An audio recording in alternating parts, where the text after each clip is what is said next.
During his tenure in UPFDB, he has developed the whole value chain of bamboo and natural fibers of Uttarakhand. Presently, he is of Government of India. He is also Editor-in-Chief of NTFP Journal, Dehradun. A warm welcome to you, sir. We would like to hear a few words from you. Thank you very much for giving me opportunity.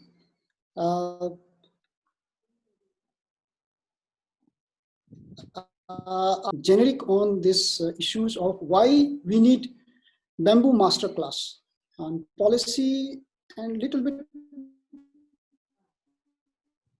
action point. So my talk will be mostly relevant to Indian viewers and listeners, and maybe relevant to other parts of the world. I was going through the literature. I found that it has estimated that in 1 hectare of intensive bamboo plantation, it can generate about 384 work days unskilled labor and 47 work days for skilled labor up to 30 years. So it may be a slightly exaggerated figure, but it is true that the bamboo create lots of employment, not only in the upper part of the pyramid, but into the lower bottom part of the pyramid. That is why the Government of India started National Bamboo Mission in 2006, and again it has started NBM 2 in 2018. So I have an experience of more than 2 decades of bamboo. I found that especially in the sector of bamboo housing and furniture, in the whole clump bamboo, most of the labor, if there is a 100 rupees total estimated cost, the 50 rupees goes to the labor. So that is why it is very labor intensive and very good benefit to the lower part of the economy. Especially it helps the inclusive growth of the economy. Even in case of engineer bamboo, I think the community, lower community goes up to benefit goes up to 25% of the in the bottom of the pyramids. After seeing that's this type of benefit, socio-economic benefit, Government of India has done paradigm shift that bamboo declare as a grass, so that it will be easy to cut and transport from the non-forest area. So that is why this resolution has come. And now another, there is little bit hitch is there, but teething problem is there. But now Government of India again started NTPS, National Transit Pass System. It is pass system. It will be very transparent, and it will be all over India by November. So it is testing is going on in 2 states, Telangana and Madhya, ease of doing business for the bamboo industrial personnel. So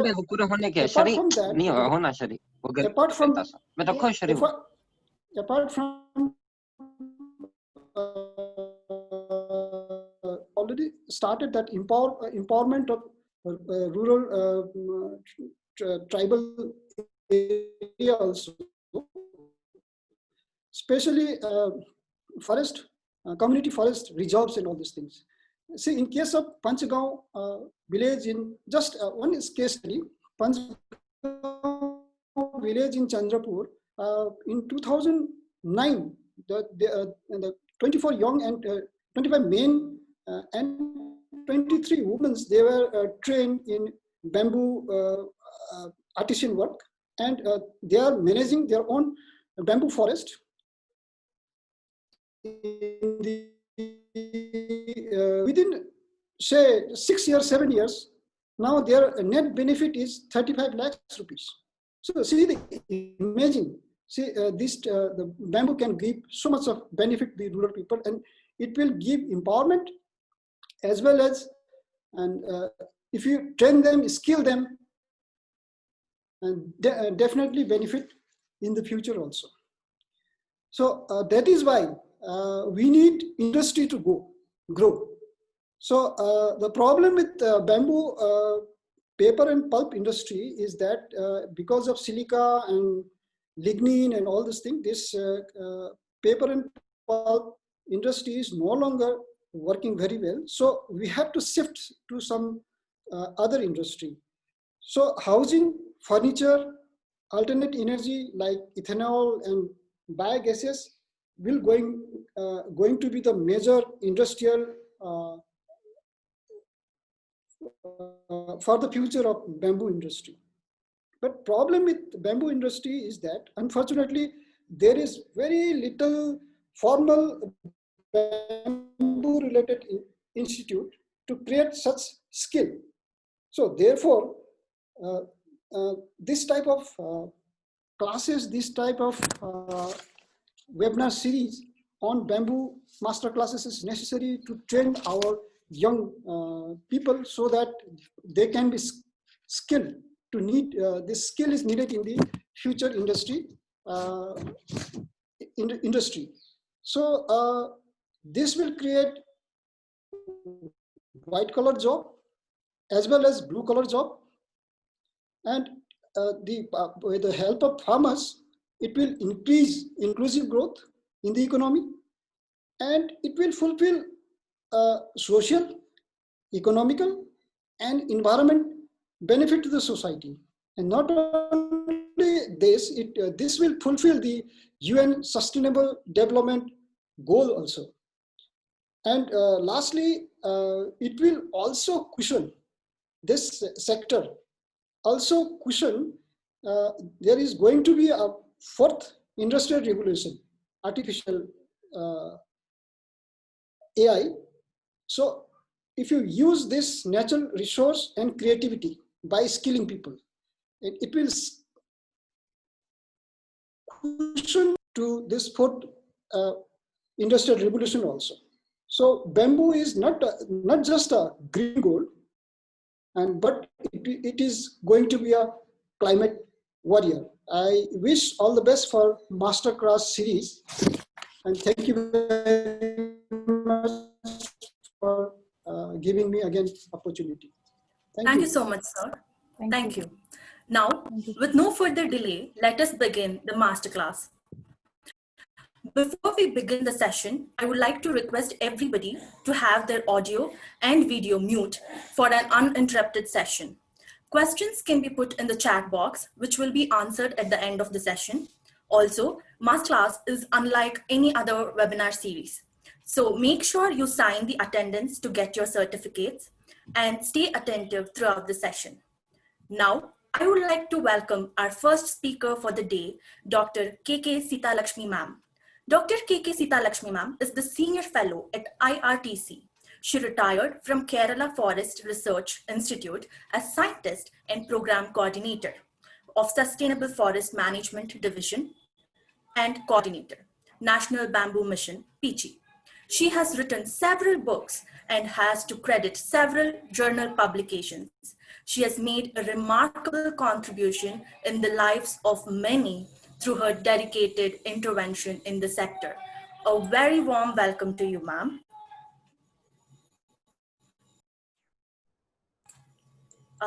Thank you very much. Yes. You can begin your session, ma'am. You got it.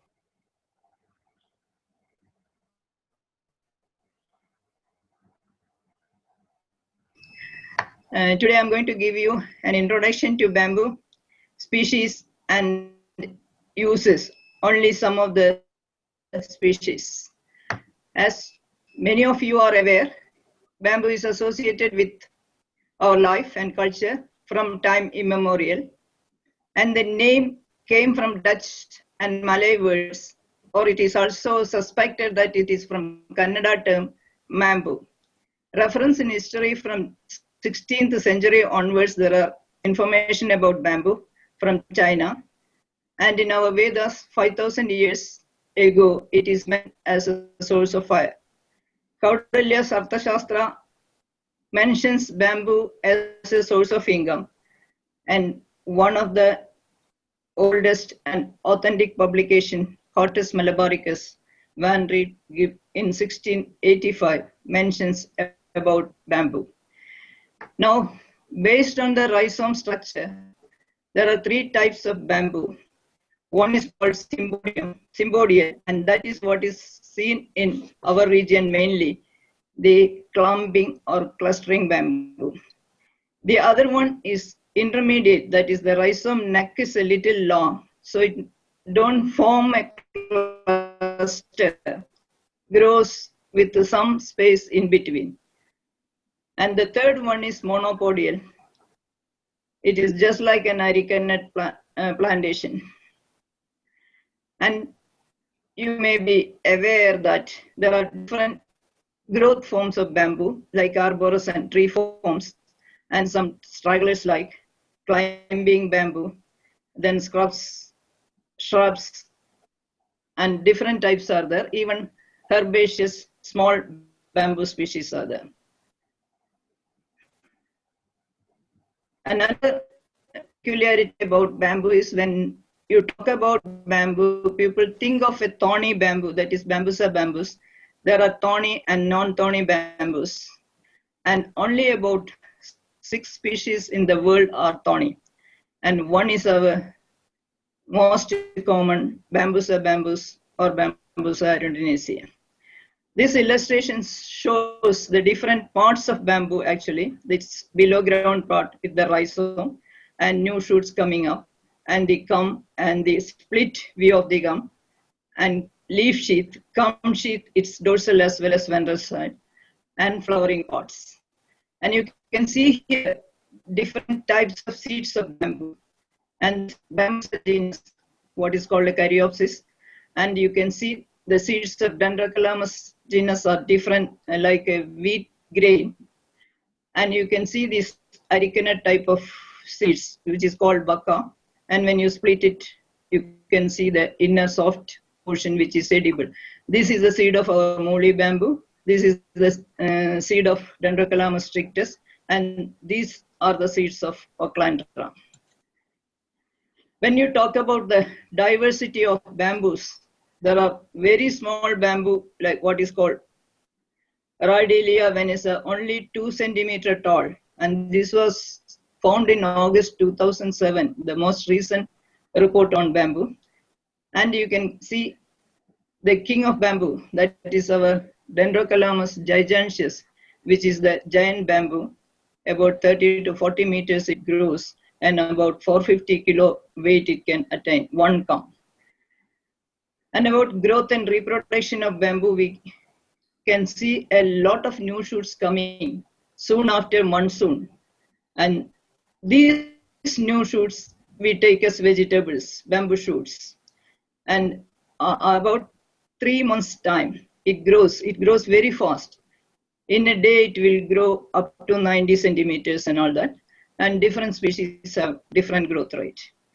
After a predetermined period of vegetative growth, bamboo grooves start flowering. And this is the onset of flowering. In a group, you will see in 1 or 2 clumps, 1 or 2 groups flowering. And it progresses within 1 year. It spreads throughout the group. And after flowering and seed set, which takes about 3 to 4 years, the bamboo clumps die. Most of the bamboos will die. A few exceptions are there which will revert to vegetative phase. And seeds regenerate very fast. Soon after the monsoon showers, the seeds will germinate, and you will get a good dense growth of bamboo seedlings in the ground. And there will be a natural thinning and all that, and some of the healthy clumps will establish. It takes about 6 to 7 years to re-establish and harvest bamboos from the flowered regions. And if you want to avoid flowering of bamboos and you want to cut and sell it immediately, after observing the symptoms of flowering, it's not possible. All the new shoots coming from the flowered clump will again turn into new shoots. Another phenomenon in bamboo is synchronous flowering. That is, whatever way vegetative propagation is done, all the vegetatively propagated plants will flower along with the mother plant. And this becomes very, difficult when large-scale plantations are established and unexpected premature flowerings. Now, for bamboo identification, we have developed KFRA, we have developed different field keys. And proforma for collection of bamboo is established by my colleague, Dr. Muktesh Kumar. He has a proforma behind his book, that is Commercial Bamboos of Kerala. Anatomical properties have been worked KV, and recently DNA barcoding is done by Dr. Suma, which will help to identify bamboos at seedling stage. Now, these are some of the methods which we use when there are no flowering specimens in bamboo. We use the cum sheath. There is about 10 species of cum sheaths here. This is compiled by Dr. Muktesh. And another parameter we look at is its new shoots. Although leaves and other morphological characters remain the same, when the new shoot forms, there is difference between different species. For example, this is Bambusa polymorpha, like that you can make out. And bamboo species can be classified to 5 types based on its size and wall thickness. The biggest one is large size bamboos. It comes to about 30 centimeter in diameter, about 30 to 40 meters in height, and most of them belong to the genus Dendrocalamus. About 72 species are in this genus, and the Dendrocalamus Gigantius, Sigimensis, Latiflorus, all that are coming under large size bamboo. Now, next one is large size but thick wall. In this type, hollowness is more than this one. So this belongs to Bambusa genus. 153 species you can see. And this Bambusa balcova, Bambusa bambus, Bambusa tulda, Bambusa membranaceus. This was earlier known as Dendrocalamus membranaceus. All these species belong to large size thick walled bamboos. These are some of the examples only. There are many species under this group. The third group comes medium-sized bamboos. That is Bambusa polymorpha, Dendrocalamus brandisiae, Dendrocalamus longispathes, and you can see some other species also in this group. And in this group, the diameter is medium and the wall thickness is less. Another group is small-sized solid bamboos that is mainly used for furniture. Dendrocalamus strictus, Stoxiae, Undroclova richiae, Thesostachys oliveri, and Thesostachys siamensis. And the last is small size thin walled bamboos. That is what we mainly use for weaving purpose. The major species is Ochlandra and Melocanna. Melocanna is our Muli bamboo, and Ochlandra is the reed bamboo of southern region. Schistostachys is the all thin walled bamboos, which is called reed bamboos, comes under this category. Now, we will look into some of the species. One among the 12 high-yielding bamboos worth raising plantation is Dendrocalamus gigantius, and it flowered once gregariously about 10 years back, and we got some seeds. Seed set is very poor. This bamboo is good for construction, paper production, and young shoots are good for vegetable products. One shoot will weigh about 4 or 5 kilos, and you get a lot of bamboo shoot material from this species. And it is good for craft material. And some of the people mentioned to me that there is less fungal and insect attack when Dendrocalamus gigantius is used for craft work, mainly for wall hanging, mural painting, etc. And the other species which we are very familiar now with the Bima bamboo and cultivation methods and all that is Bambusa balcova. Actually, it is a native of Assam. And this is used for building material for houses, very strong bamboo. And I got about 250 kilo for one clump of this bamboo when it is matured. And it can be used for construction of bridges, temporary fishing floats, frame of rickshaw, pandal, a lot of uses, agriculture and fishing implements, basketry, raw material for paper, Young shoots are used as vegetable and leaves are used as fodder when there is shortage for fodder. The other one is our common thorny bamboo, which is Bambusa bambus, and you can see the different stages of it and its flowering also.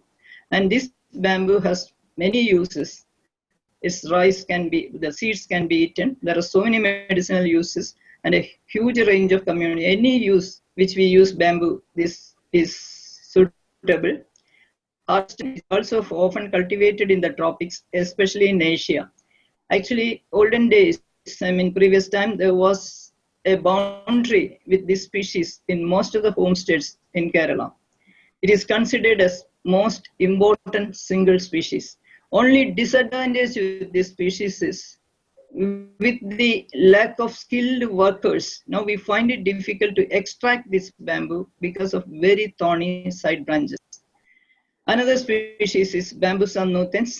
It is also common and one of the 6 main species used for Indian paper pulp industry. But now most of the paper industries have given up bamboo and using some other materials. It is widely cultivated as source of material in India, Bangladesh and Thailand. A graceful bamboo and it is worth growing as an ornamental. Next one is Bambusa polymorpha. You can see it is a very elegant species, especially when the new shoot comes. And the advantage of this bamboo is the basal part is not having many branches. When we conducted some training program for farmers and took them to our bamboo system and asked them to identify the species they want to cultivate in the homesteads, these type of species gets preference because it is easy to manage. Now, bamboos comes are used for house construction, woven, baskets, furniture, handicrafts, and are raw material for paper, pulp, and board making. This bamboo produces edible shoots with a distinctly sweet taste, and it is reported as one of the best edible shoot species. It is also a graceful species for landscaping. Next one is Bambusa membranaceus. And this bamboo is used, are used for building material, temporary fishing boats, and agriculture and fishing and to weave mats and baskets. In India, the gums also serve as raw material. Young shoots are used as vegetable. You can see that many species can be used for same purpose. Next one is Bambusa tulda. Now this species has been in good demand because it is used for agarbatti sticks, mainly for stick industries. It's generally used for construction, scaffolding, furniture, boxes, basketry, mats, household utensils, handicrafts, and raw material for paper pulp. The young shoots are edible but taste slightly bitter. Therefore, they are preferably pickled. This is a species Bambusa vulgaris. Yellow bamboo, it is generally known, but this species has different varieties. Actually, yellow with the green stripes, green with yellow stripes, and you can see pure green type. This is usually used for fencing and construction, especially of small temporary shelters, and thought it is not very durable. As only for temporary uses it is used, but recently it is seen that it is good for textiles and pulping, and it is used for flooring, road spanning, and walls made comes or split stems.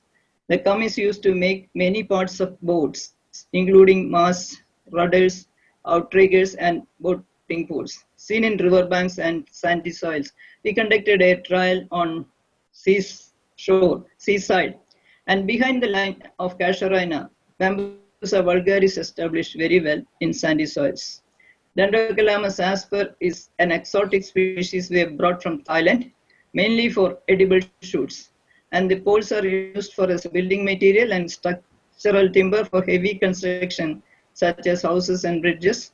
Gum internodes used as containers for water and other fluids and cooking pots. Young shoots edible. Harvested before they emerge from soil, so they are tender and sweet. And there is a good industry from Thailand and other on bamboo shoots of Dendrocalamus asper. Dendrocalamus brandisii, we could locate a very good population in poor that is South Canara, and it flowered recently. And its stumps are used for building construction, boat masts, furniture, farm implements, water pots, basketry, handicrafts, paper making, etc. Shoots are edible and consumed as vegetable. Brandisi also is a good supportive shoot. Hamiltonia is seen in Himalayan regions, and it is also useful for temporary constructions and various household utensils. Weaving purpose and young shoots are widely consumed as vegetable. Ham is only fodder available in winter season in this area, so it is grown for fodder. One bamboo species actually grown for fodder. Dendrocalamus toxae, I think you are familiar with this manga bamboo of yours. This side, actually in Karnataka, from Kerala, North Kerala, it starts up to Maharashtra on the Konkan belt. So it is called Konkan bamboo also. Earlier its name was Pseudoxytinantherus toxae. There is a success story of its cultivation taken up by farmers and getting good price, and it is widely used for furniture and construction, and is a substitute for cane and rattan in bamboo furniture industry.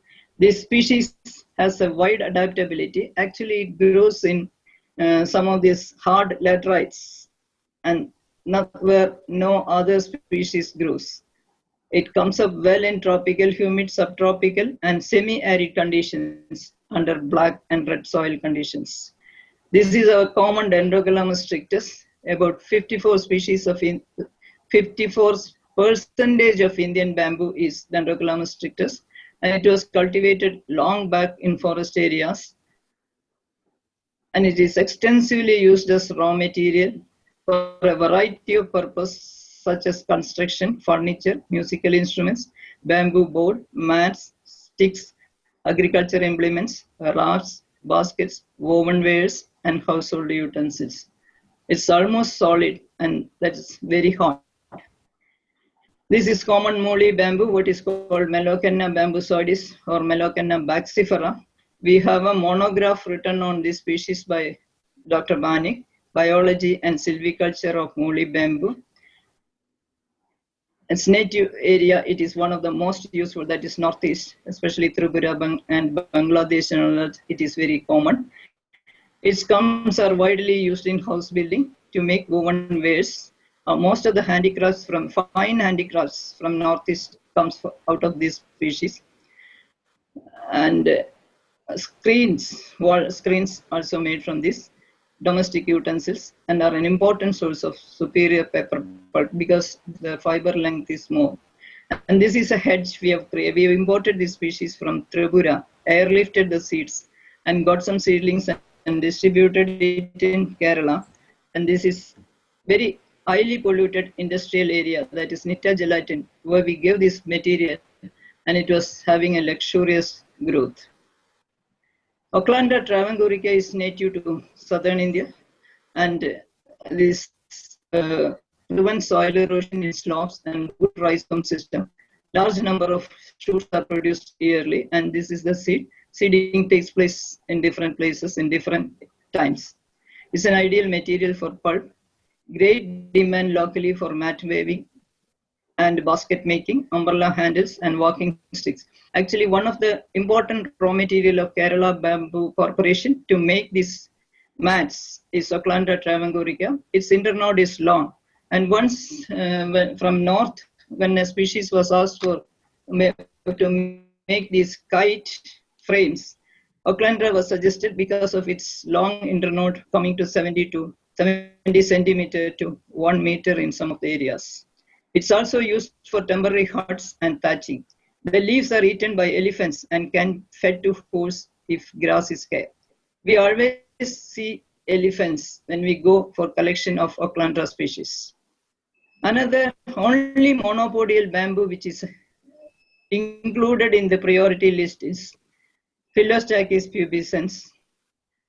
And in India, a good population is maintained by Apatani tribes, and you will be surprised to see the knowledge they have in maintaining these bamboo species.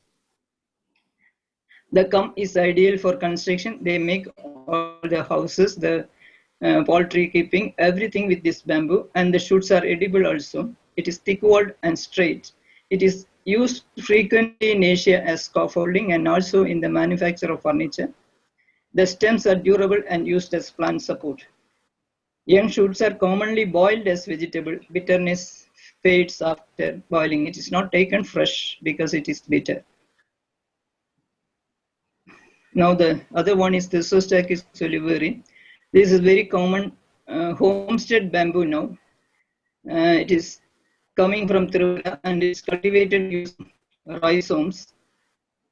A solid gum and quick growing bamboo with high economic potential used for construction, and here it is very common for plucking mangoes and arecanut, and one gum sells for about 250 rupees in that season.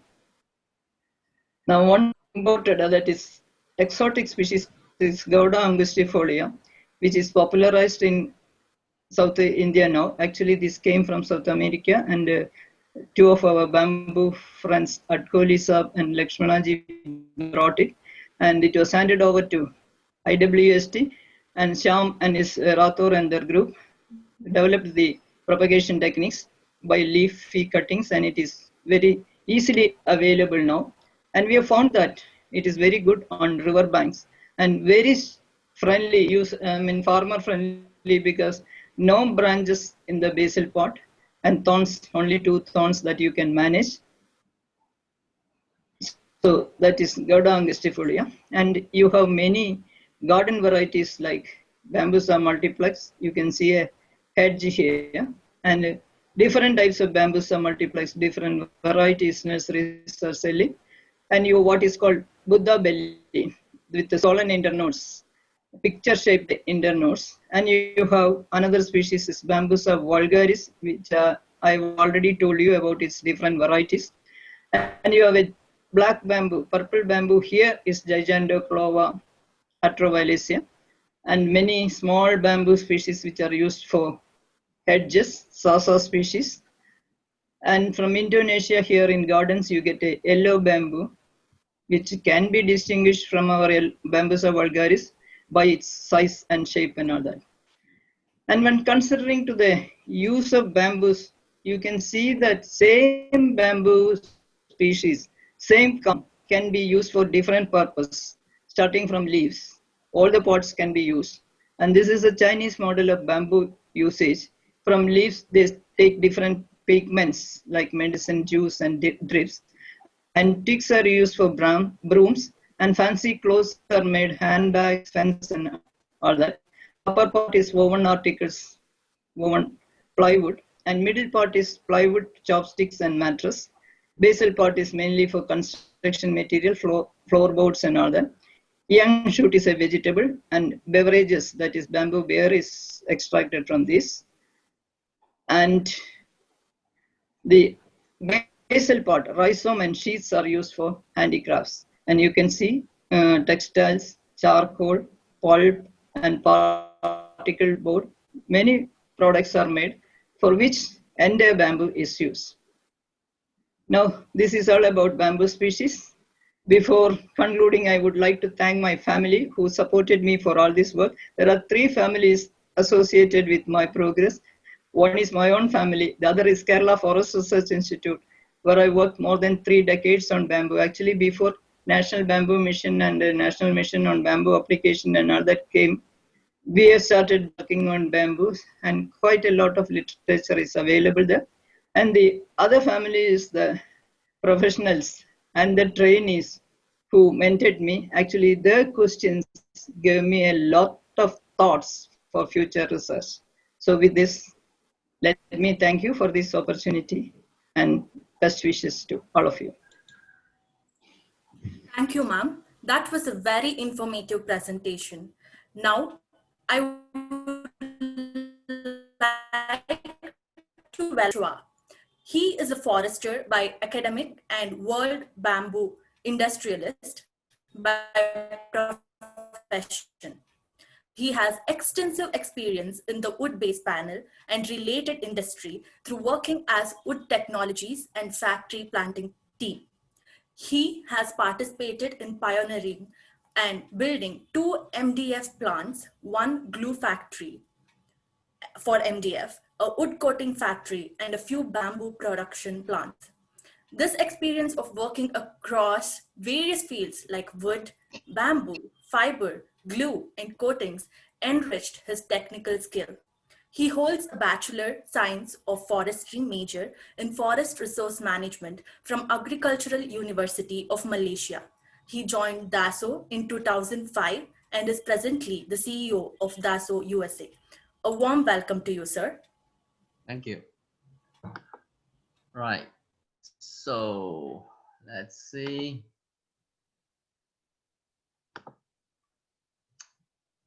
All right. So are you guys able to see my screen at the Yes, sir. moment? The screen is seen.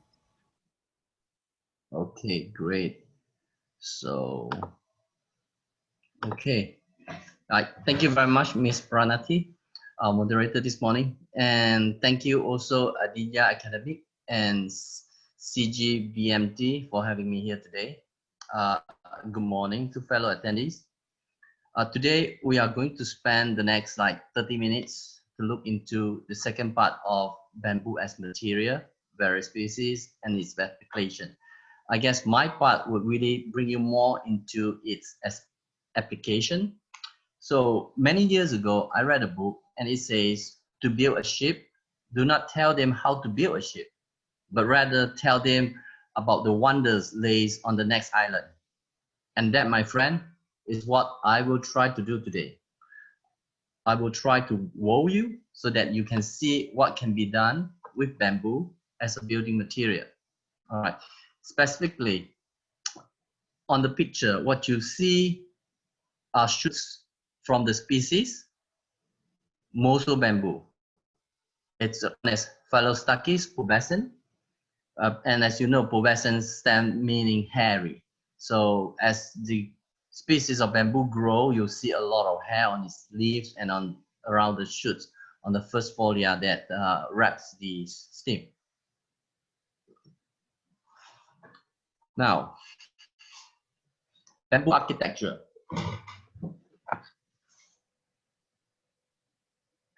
Bamboo architecture could actually look like this. You see the bamboo stem or the bamboo clump being used in all these pictures that I put on the slide. The one very on the right is in Indonesia, and the other two are actually in South America. Now, what you can see in the photo here is it's very easy to identify. The structures are made from bamboo. It's so to say, it's very bamboo-y. You can see every aspect of the bamboo clump. The construction, the signature image, it's all about bamboo. It's nice, it's beautiful. But then you could also have a building that looks like this. The picture on the very top is the outside view of the Madrid airport terminal. Then below it is the inside view during construction.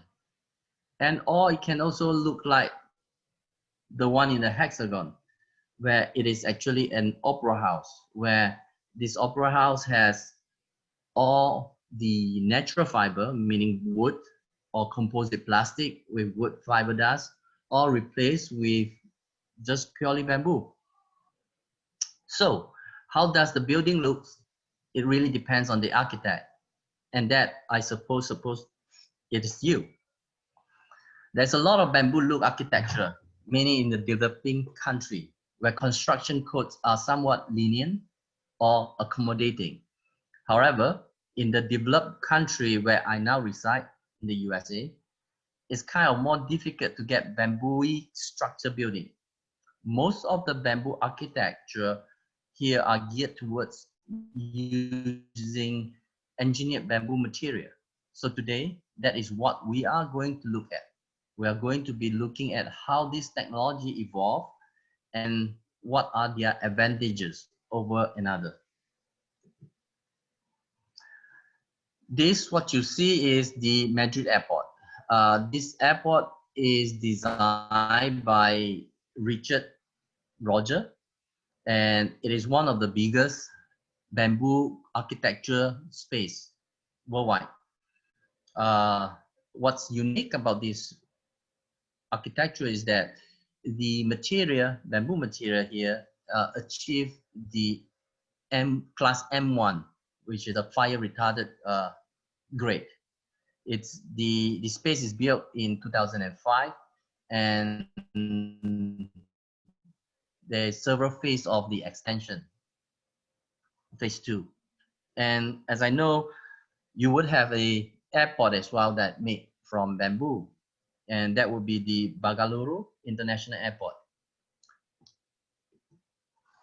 Yet another scene from the same airport, and due to its green and natural uses of natural material, the airport was actually awarded several awards. In 2005, we got the 3rd prize for the Spanish Engineering Institute, and also in 2006 won the 11th returns from the Royal Institute of British Architects.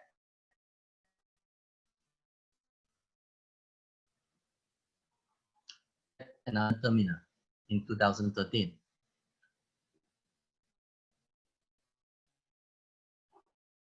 Oops. We'll look at is a grand theater. It's an opera house. It is built in China, and the architect is Salamin. This is one of the first theater constructed where it's all bamboo in the interior as well as the exterior, and an important breakthrough because bamboo is really not suitable for exterior use, right? But this project uses a lot of bamboo for exterior, and we shall look at it. Usually made from wood is now replaced with bamboo. It goes from the wall, the ceilings, the furnitures as well.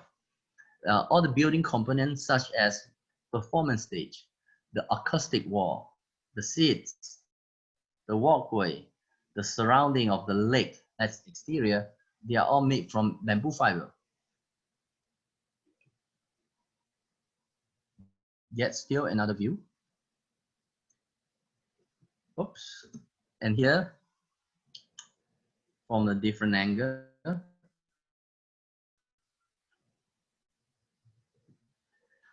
next, the 3rd project engine. The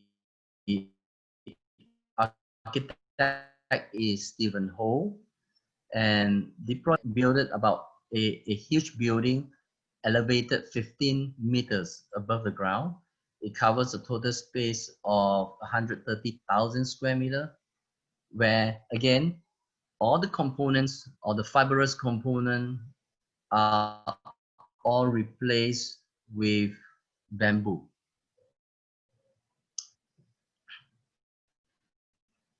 Here you can see in the picture, divider, they are CNC routed to give a partition, so as the ceiling. Those were made from bamboo veneer and bamboo panel. Over here you see the ceiling as well as the meeting conference table made from bamboo. The uniqueness of the conference table is that it's made with bamboo honeycomb with pieces of bamboo for top and bottom. The typical structure of this material is that it has a very good load bearing. This is much better than particle board or MDF because with weight or load on a tabletop, over time it will sag. But on the bamboo honeycomb, over time it will sag, but once the load is removed, it will bounce back and to be flat and leveled. Here's just another scene or view on the same building, a pantry, auditorium.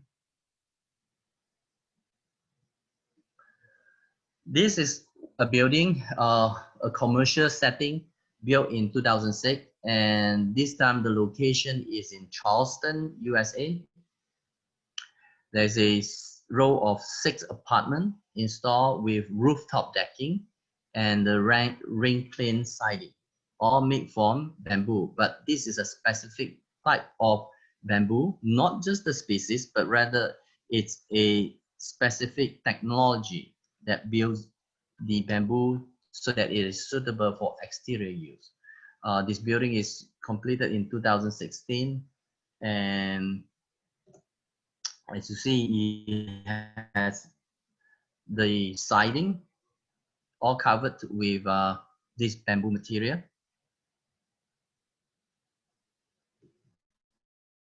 And that's the rooftop again.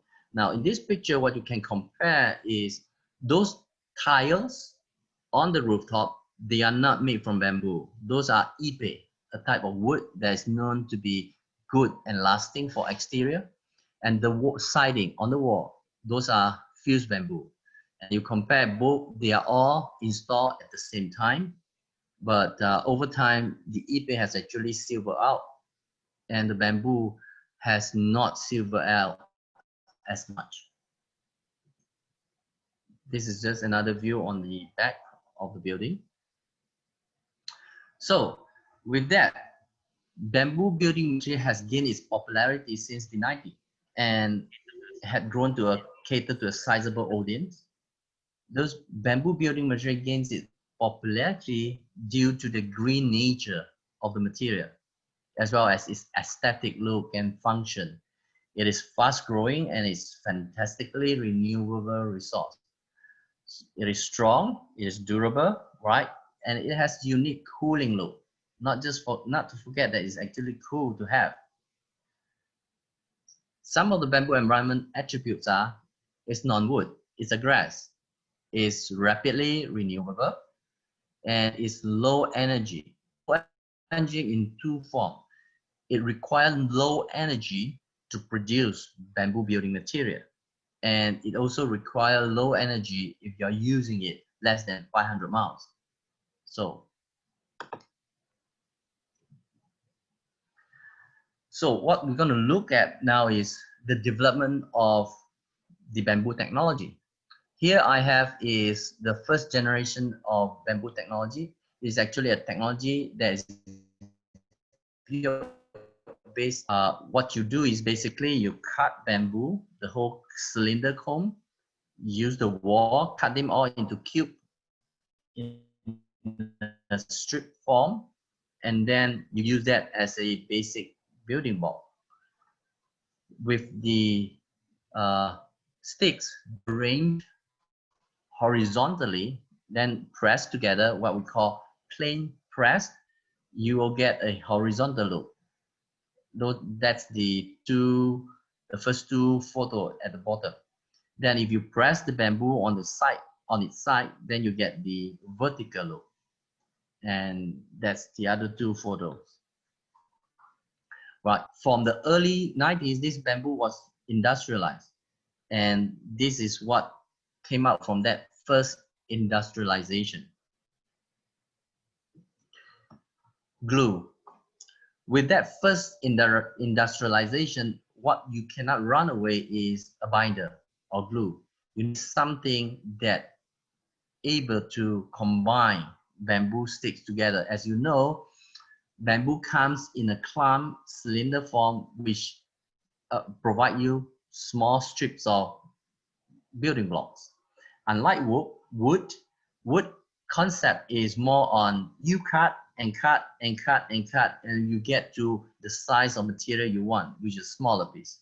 Whereas in the case of bamboo, you join and join and join and join, and you try to make the material to the size of a larger piece, to the size you want. And with that concept, glue is important. So the earlier basic technology where we start to use is a type of glue called urea formaldehyde. But of course, with urea formaldehyde, there are some setbacks and disadvantages.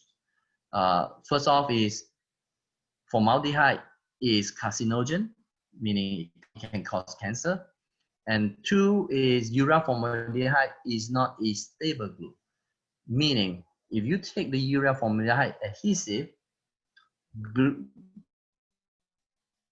join up two pieces of bamboo, but if you expose that bamboo material to moisture or water, over time, the glue is going to disintegrate and is going to turn back to urea and formaldehyde. And then the formaldehyde will be released to its ambient, which usually in-house, which is not good, especially in the developing world, in the developed world where the houses are usually all fully concealed. There's no breathing, air going, open window, like air going in and out. So that's the disadvantage of using this type of glue. So with that strip technology, you can produce various type of product. Here I'm showing you beam that can structural beam, post, or you can make them into panels like different thickness. It can range from as thin as 3 mm up to 25 or even 30 or 50 mm. It's all up to building up the layers. Or you can also slice it into a very thin layer, just like veneer, where I've shown on the lower right corner. And of course, the most earliest industrial bamboo product is the flooring, which is also shown over there. Now, with this strip technology, the advantages is that you can make and join the material to be a long product as long as you want. Say, example, if you can transport a 30 feet material, you can join all those small little strips into a beam that is 30 feet long. There's no limit to that. And the material is actually light, low density, so you can use it as a beam, you can use it as a post, it's strong enough, and it's low density. Then next, this bamboo technology is called, sorry, I think I skipped. All right, so next, this is another scene where how this technology is being used. The upper left is a theater where you see the veneer is being used for the ceiling and also for the wall. And then the strand is being used as well for the furniture. You can make this product into staircase, stepping boards, or furniture, like the one shown on the lower right. Next, you have the second generation bamboo technology.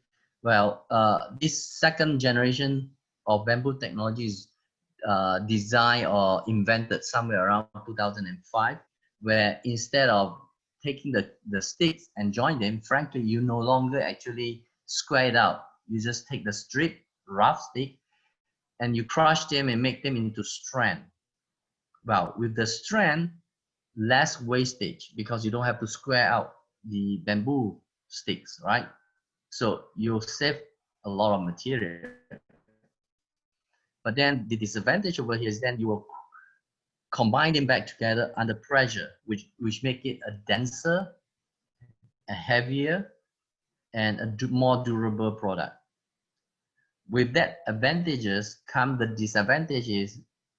Because of its density, now this product is not suitable for beams. It's too heavy. It's not easy to work on. It's not easy to nail in. And also the other disadvantage is that it's no longer easy to make longer boards. You cannot join them up together. So the length of this material in general, they are 6 foot or 1 meter each. And that is the disadvantage. It's not an ideal now.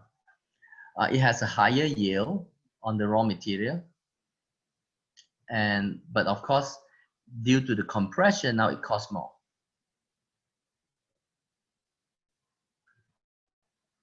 Here's just some of the common product made using this strand bamboo as building block. Sorry for the spelling error there.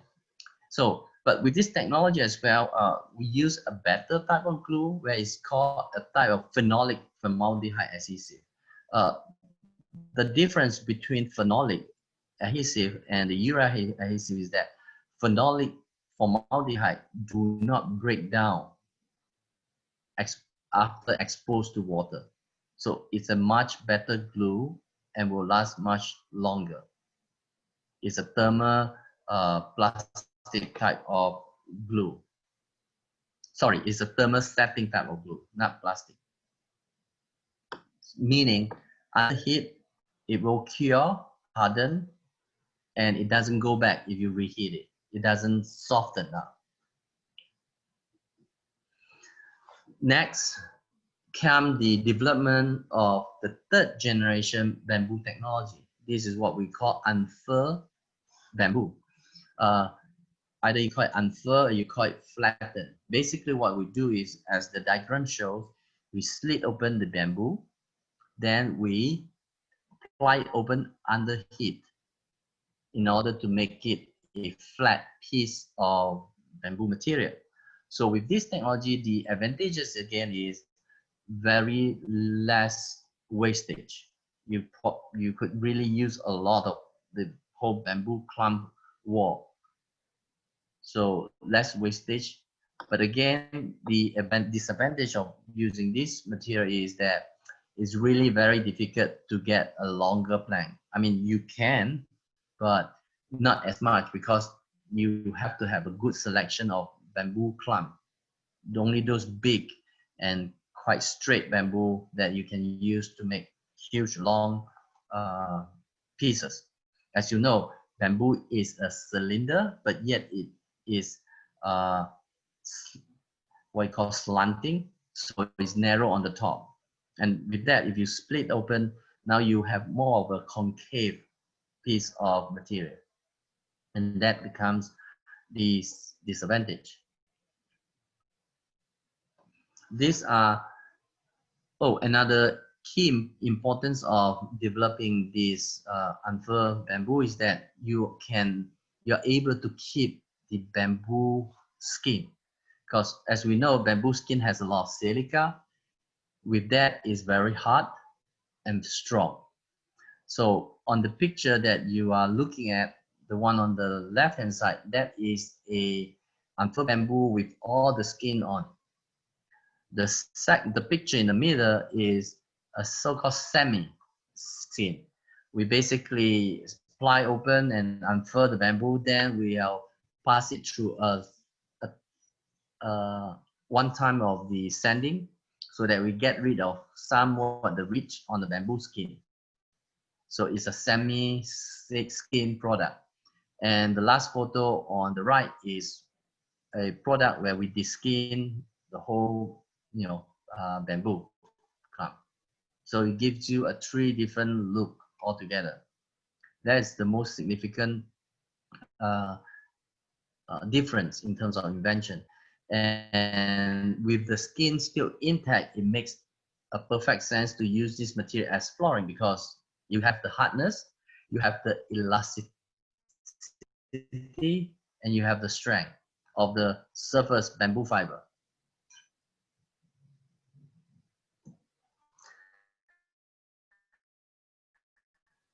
Next come the technology. This is what we call fused bamboo technology. On this 4th generation, we took the 2nd generation of bamboo technology and then make it suitable for exterior use. 1, either by thermal fuse, or 2, by ceramic fuse. Now, thermal fuse is in a sense where you use heat to extract out all the nutrients in bamboo, just like this. On the photos on the left hand side, you see all the nutrients inside the bamboo fiber. And so what we do is you extract out all the nutrients by heat. So then there's no longer any nutrients in bamboo. As you know, bamboo is a monocot or is a grass. So it contains a lot of nutrients all over the bamboo fiber. So, and those nutrients act as a base of nutrients for rotting agents. And some of the rotting agents is like the mold, fungus, bacteria, insect, right? So by taking away all the nutrients, mainly sugar and starch, now you make the material no longer attracts rotting agent. And then we further on encapsulate it with the phenolic glue, which the same type of glue that you make bowling ball. Okay. Then you compress the 2 to 1. But this is, by the way, is a patented process by DASO. Next, I talk about also the ceramic fuse. Well, in the case of ceramic fuse, we don't use heat to extract out all the nutrients because heat will cause that bamboo to turn dark. Then you only have a darker bamboo color. But the best acceptable material in the marketplace is always a neutral color, meaning a color like honey. That's a neutral color. Anybody will accept it. So in this technology, what we prevent is to make the material dark. So instead of heating it, we use a kind of chemical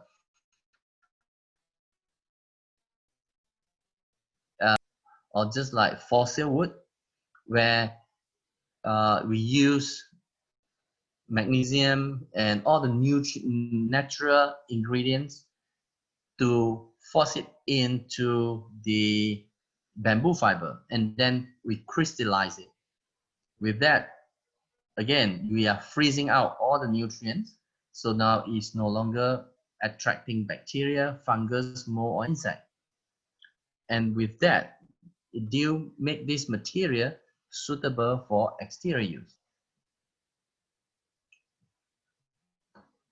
So no leaching. The difference with this technology compared to the different exterior use wood where it is treated, those wood are usually being treated with preservative, and this preservative could be like ACQ or CCA. These are all basically toxic material or toxic chemical that is being impregnated into wood to preserve it. But in our case, we don't use this material to preserve that natural fiber. So because you don't use any toxic, right? So the material will not leach out any toxic. So it's no leaching, there's no VOC, and we don't use that ACQ and CCA.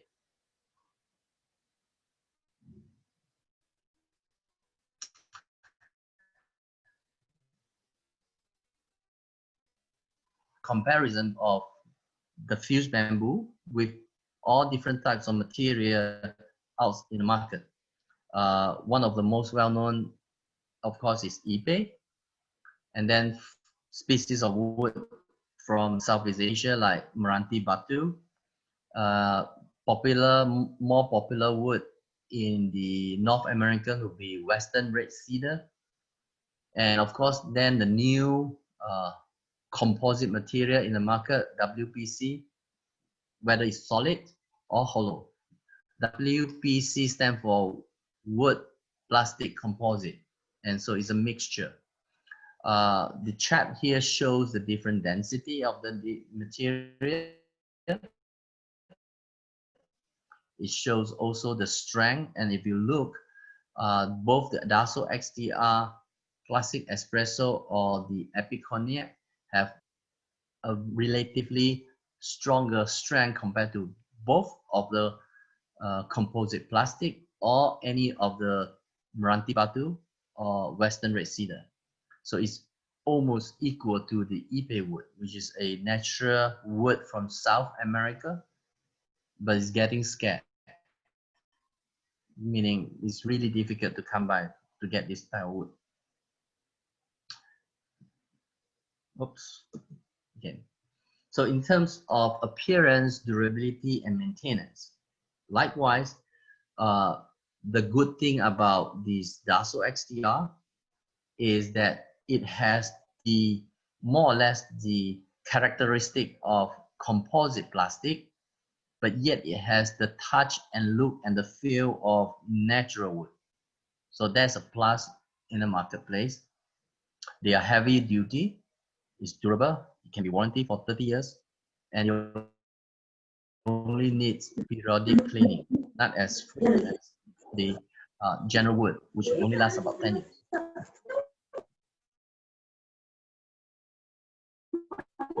In terms of building material, these are all the advantages of using bamboo. And based on this US Green Building Council, under the LEED system, using bamboo would provide credit to the developer or the building on those credit points. You see that MR start from the top, MR 6, credit 6, 7, and 4.4 and 4.3. These are based on LEED system that is the 2009 version. And then US Green Build update their codes, and the latest right now is LEED version 4, where you see on the chart here is the 5th onwards. So overall, bamboo has a future, and what I want to show you guys is what it can be done. I'm leaving for your other lecturers to give you more information on the how, and all I want to do is inspire you. And with that, thank you very much. Wow, bamboo as a construction material is something we really need to look forward to in the future. Thanks for such a great presentation, sir. Now, I would like to welcome our next speaker for the day, Architect Neelam Manjunat ma'am. Architect Neelam Manjunat is an architect based in Bagaluru. Scientist, planner, activist, theoretician, and 2 graduate degrees in science and architecture. Her education, however, is much wider with skills related to sustainable architecture, media architecture, and Charlotte training from GST Harvard University and a PG diploma in theology, Dailakbad University, Agra. Her practice, Manasaram Architects, is based in Bengaluru since 1994. Her architecture is distinguished for healing the biosphere and well-being of society through use of sustainable on bamboo. Her work has been published widely and presented in several national and international forums. She is on several technical committees on sustainability with bamboo. She is the CEO, founder, and managing trustee of Center for Green Building Materials and Technology, Bengaluru, doing R&D, applications, and training on sustainability since 2004. She has won several national and international nominations and awards for her works on bamboo. Nominated World Bamboo Ambassador, WBO, in January 2018, National Governing Council member and chairmanship, Karnataka chapter, Bangalore Society of India. A warm welcome to you, ma'am. Thank you. Thank you so much, Pranati. So even from CGBMT, I welcome everybody once again, and hello to everyone. I will just start my presentation. I'll share my screen. Okay, so should I just, yeah.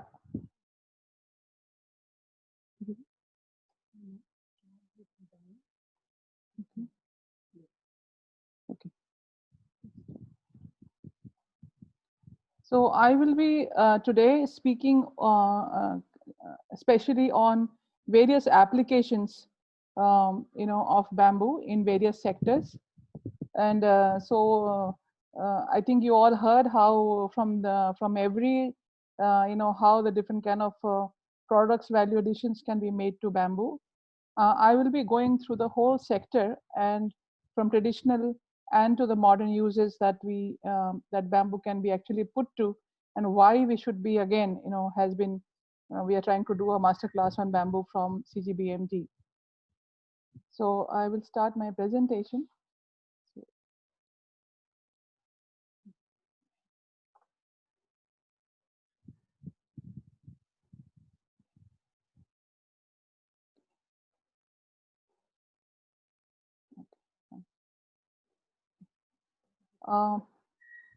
Yeah. Okay, so we'll. I think already Sita Lakshmi ma'am and uh, has spoken about various bamboo species and other properties and yeah, uses in the various sectors. I'll be showing you through visuals actually how. I'm sorry about this. Pranati, can you just close this poll thing from this coming on my screen? It's closed, ma'am. It's But, closed now. no, I'm not able to close it in my screen actually.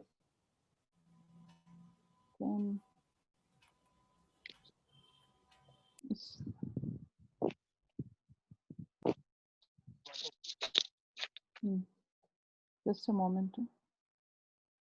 Okay. Yeah.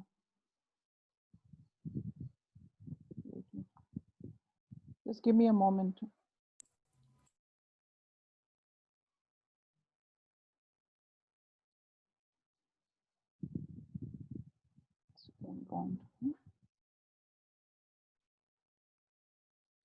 Yeah.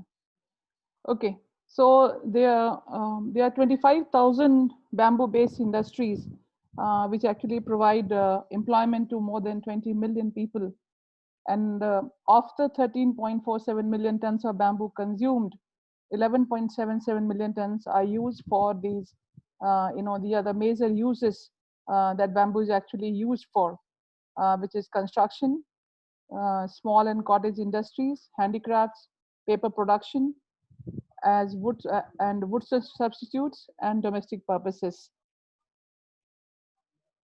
I will start with a very basic thing, the food. We need food, and these days there are a lot of people have started using the other kind of like steel and other non-eco-friendly products actually in the agriculture sector.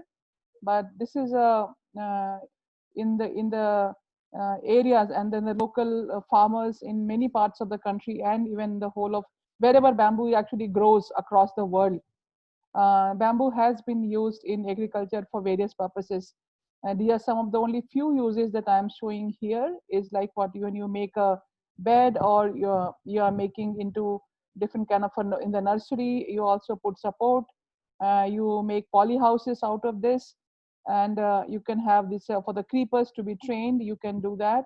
This is actually here, the photo is not there, but you also can use it for wind farming, which is like protecting your crop from strong winds and such purposes. And it also actually bamboo gives you a lot of it prevents soil erosion. So areas, especially in the hilly areas, bamboo actually can be used for even protecting your soil erosion, and which can actually contribute a much better to your agriculture. And this is also used in agriculture as the dividers, or when you are making like a fence all around your piece of land.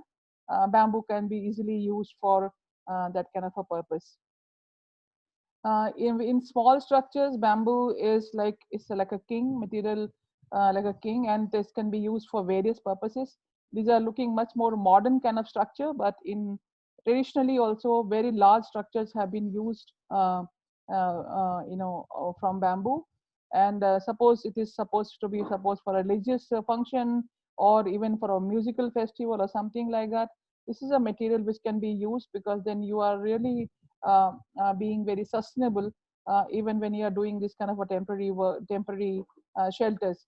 This can be used for bus shelters, and I'm not talking about, because I do not like to use call bamboo a temporary material where buildings are concerned, because bamboo has been an excellent building materials since very long time, and we generally use the word since time immemorial.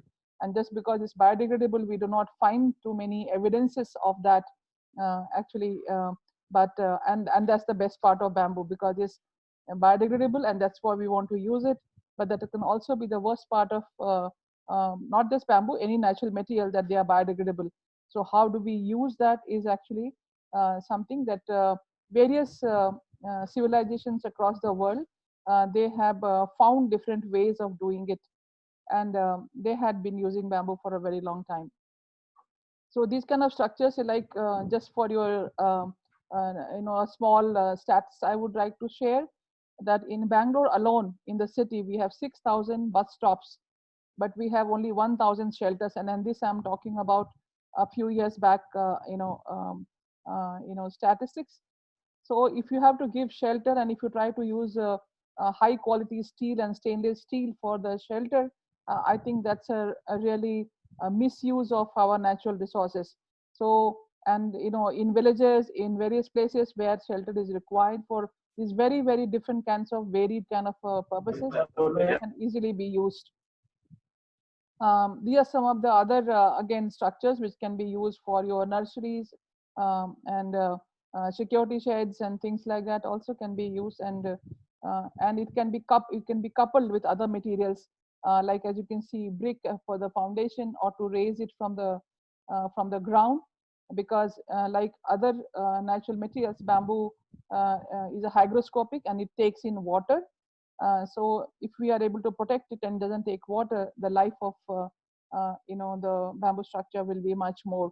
So these are some of the photographs of that.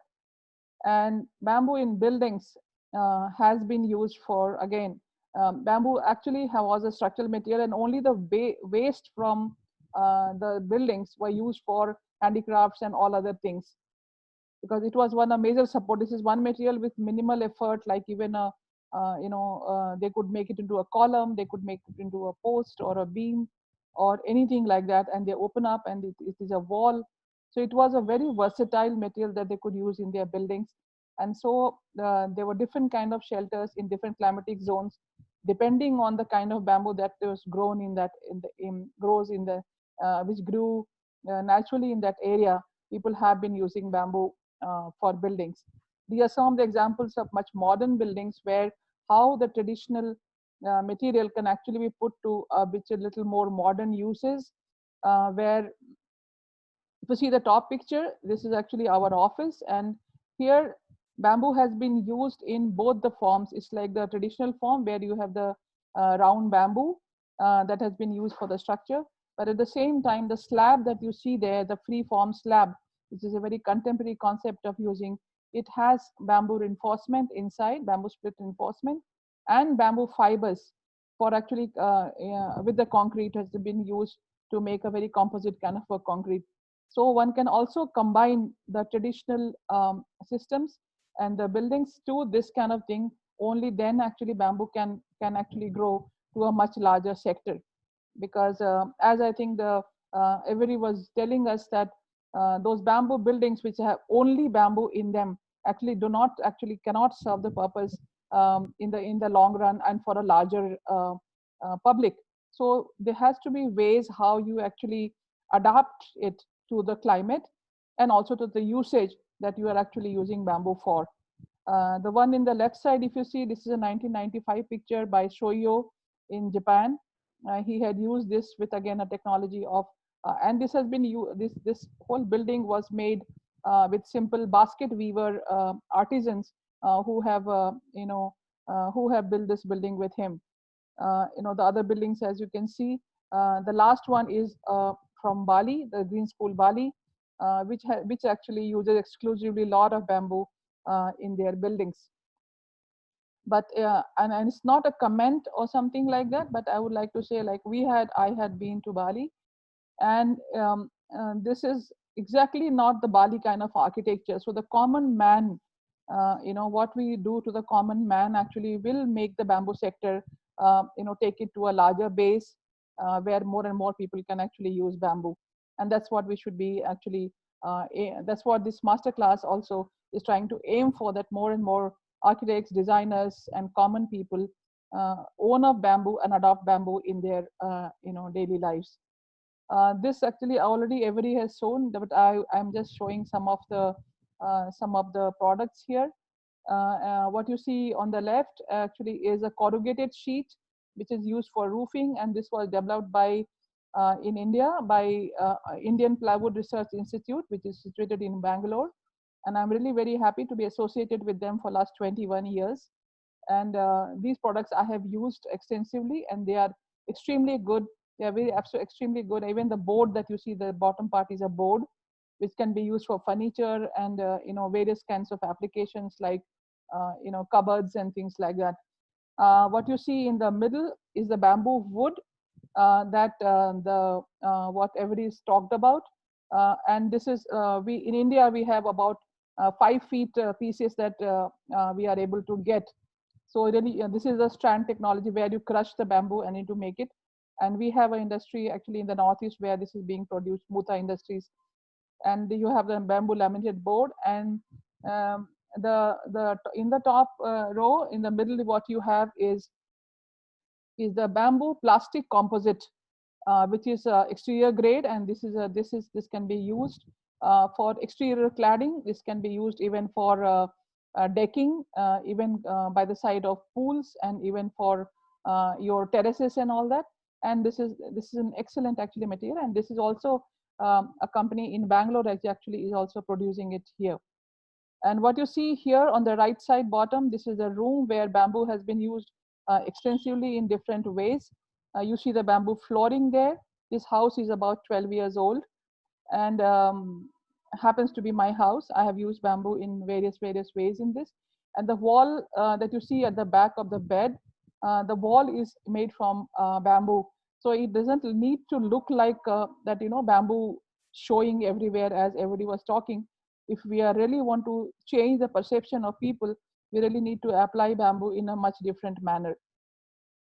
A lot of architects and have been using bamboo for round bamboo for bridges, which is a very good material. And these are more recent bamboo bridges that has been made across the world. And the left top one is by Simon Velej. The left top and the bottom one both are from Simon Velej, who is called the father of bamboo architecture, and I consider him my inspiration in the bamboo. How he has been using bamboo actually for his buildings. On the right side is the bridge in Bali, the Bali school, Green School, and that's a hyperbolic parabolic structure which has been made there. And the bottom one is the one made by us in Delhi, and it is still this was made in 2006 in a very biodegradable condition, and it still exists. Just trying to show that there's a lot of potential in doing this into different kinds of different ways of using bamboo here. And we also have a lot of indigenous, I have not put the pictures here, indigenous people who have been making bridges all over the country in India, and I am all over the again the south part of the world where bamboo grows naturally, tropical and subtropical areas. And in the very high mountain ranges where you don't have any other way of crossing these mountain rivers, they make these bridges, which is actually an annual phenomena, or maybe once in 3 years, and it's like a festival. The whole village comes together and they make it. So bamboo that way is very symbiotic, and it actually relates people also to another.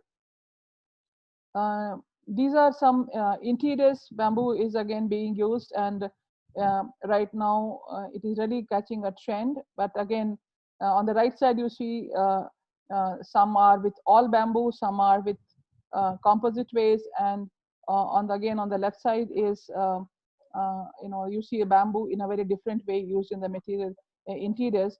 in combination with other materials like this.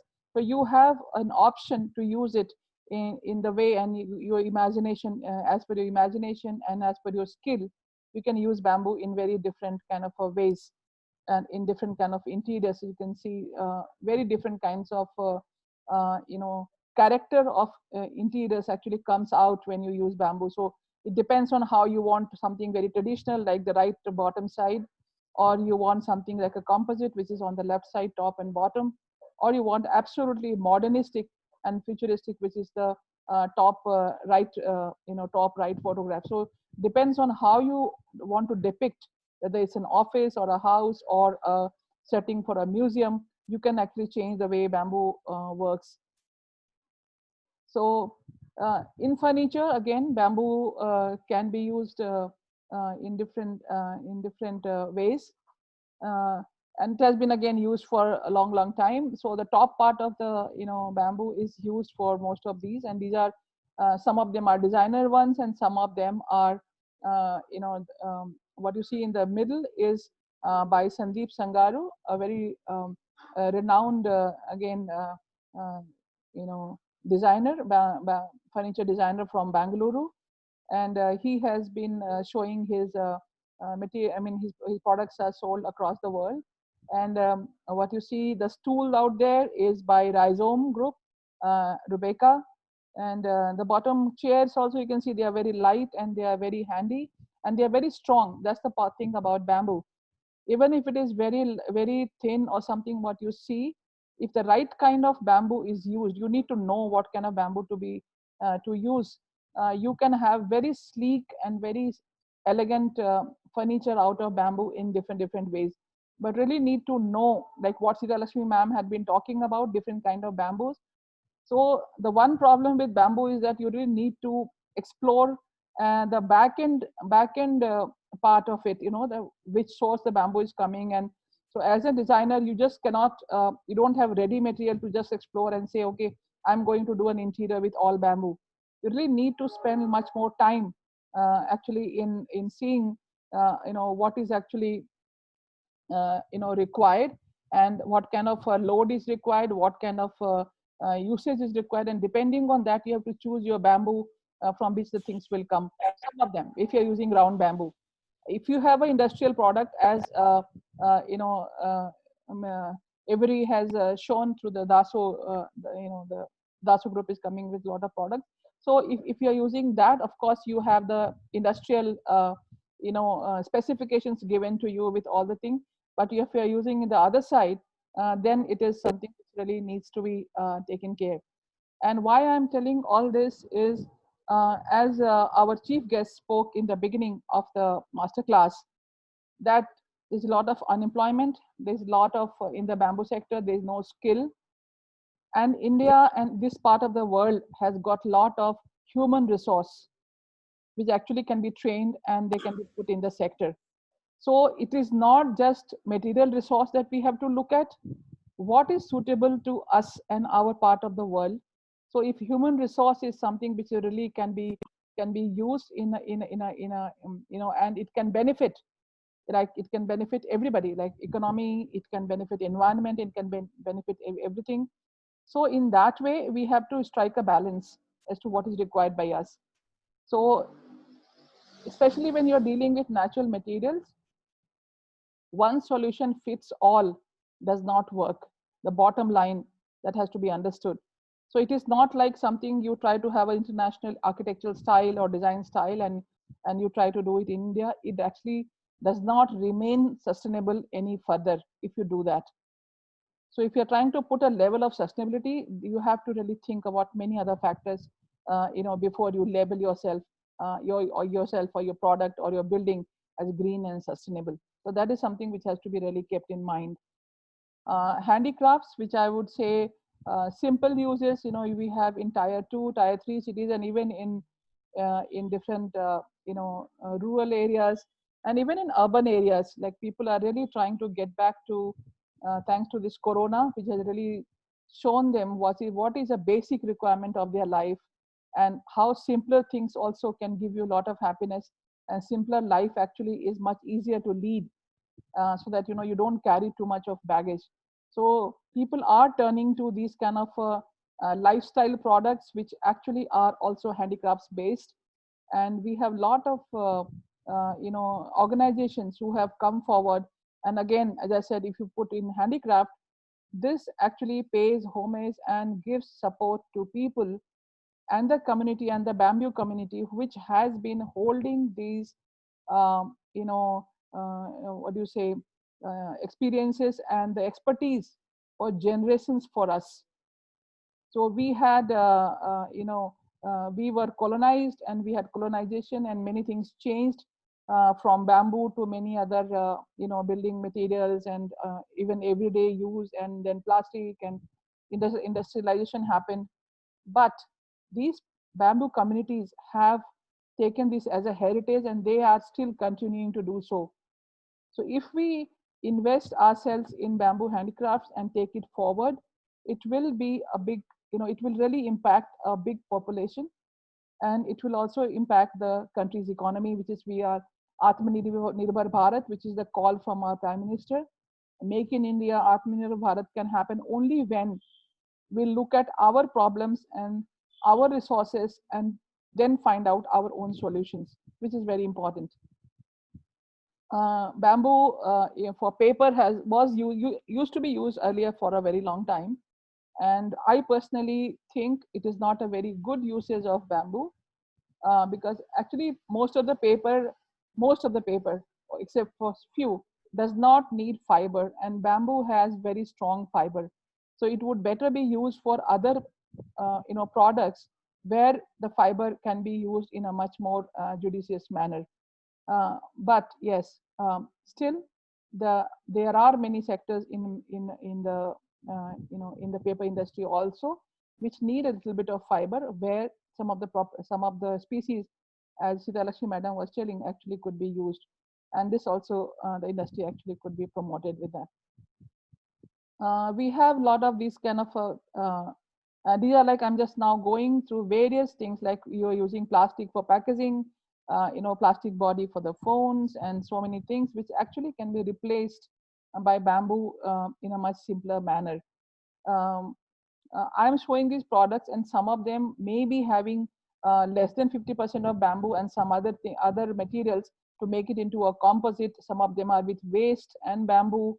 So there are a lot of people who are with this call of sustainable products in everyday life. A lot of people have, designers and people have come forward, entrepreneurs have come forward with these kind of products, which actually can be, really be getting our carbon footprint in the world much, because packaging is also a very big industry, which actually uses a lot of plastic, so that can be also, changed. Bamboo in fabric is another very important, usage, which is not actually highlighted so much. And why I'm just trying to say that cotton, everyone says, is very, very good, and it's natural material.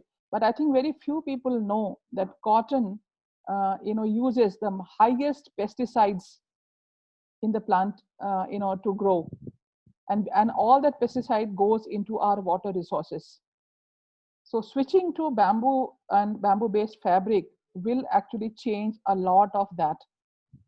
So that is one factor, and bamboo has got very good fiber, and so bamboo can be beaten. So they are again in trying to use bamboo for the fabric also has again one more aspect, which is like, if you change bamboo to such an extent that it loses its that natural character, becomes like a viscose or something like that, then again you are actually stepping out of the area which we are actually talking about. So there are a lot of companies which are telling, in the name of bamboo, my sheets are this one and that one, but half of them or more of them do not have as much bamboo as they should, and they are not as green as they should be, and or they are claiming. So this is something also needs to be understood, that when we are trying to get into a fashion, right, that okay, bamboo has become fashion, we have to actually have a level of equilibrium and think and use, because that's one thing we have stopped thinking. We think what our celebrities tell us on the TV. We think about what the bigger people and the bigger industrialists show us that we need, and this is good. We don't use our brains. We have become robots. We don't even robots I think have some more intelligence or AI, but we have simply become something which like puppets. I think robots was a wrong word, and we just follow, which is something which really we have to stop doing that. And this is something which really I personally feel that anything when you're talking about and just going for shopping, okay, click and button and something, do a ground check before you get into an industry, you start an industry or something like that, because there are several factors you would not know, and you would have burnt your hand once you have gone into it. So this is something also you really need to say. But with having said all that, the bamboo fiber and the bamboo fabric is it has got a freshness. It is very good for medical applications. It is very soft. It is heat regulating. It is also hypoallergenic, and I think on the screen you can read that. There are many other advantages that bamboo has. The one that I told was not here, so that's why I added it actually. And the various brands and the brands which have been put on the left, actually we had in our country also shirts and things, silk saris, many things made for more than 10, 15 years now. Park Avenue was one brand which has been selling bamboo shirts and bamboo garments for a very, very long time, and now many more have actually come into the picture. This is another great lady, Madhu Jain. She has introduced bamboo silk ikat, and she had a exhibition I think a few years back, and she has excellent, these are excellent garments and products that she has been made. The top one what you see, the purse is called the mango purse, I think, if I'm not mistaken, made from bamboo. It is again in vogue, and a lot of these fashion products have come, which has come with the, as you can see in the left side also, this is like a model who is modeling with bamboo just to create much more awareness about how bamboo actually could be used in fashion. And jewelry, I think this is another, it used to be a traditional use, and now it is again in in fashion now, and I think so very cheap, very less costly, easy to use, and it doesn't really actually, nothing happens to it. So it's a very good product. And just for information again, 1 kg of bamboo can be made into jewelry worth 30,000 rupees. So you can imagine the kind of value addition that can happen, and there's a huge market actually even for this kind of product in fashion industry or in whatever way you want to do. This is being again, I have a little word of caution again, but a lot of industries are using, they are promoting, or they are promoting it on their labels, that bamboo fiber shampoo, but we have to be very careful.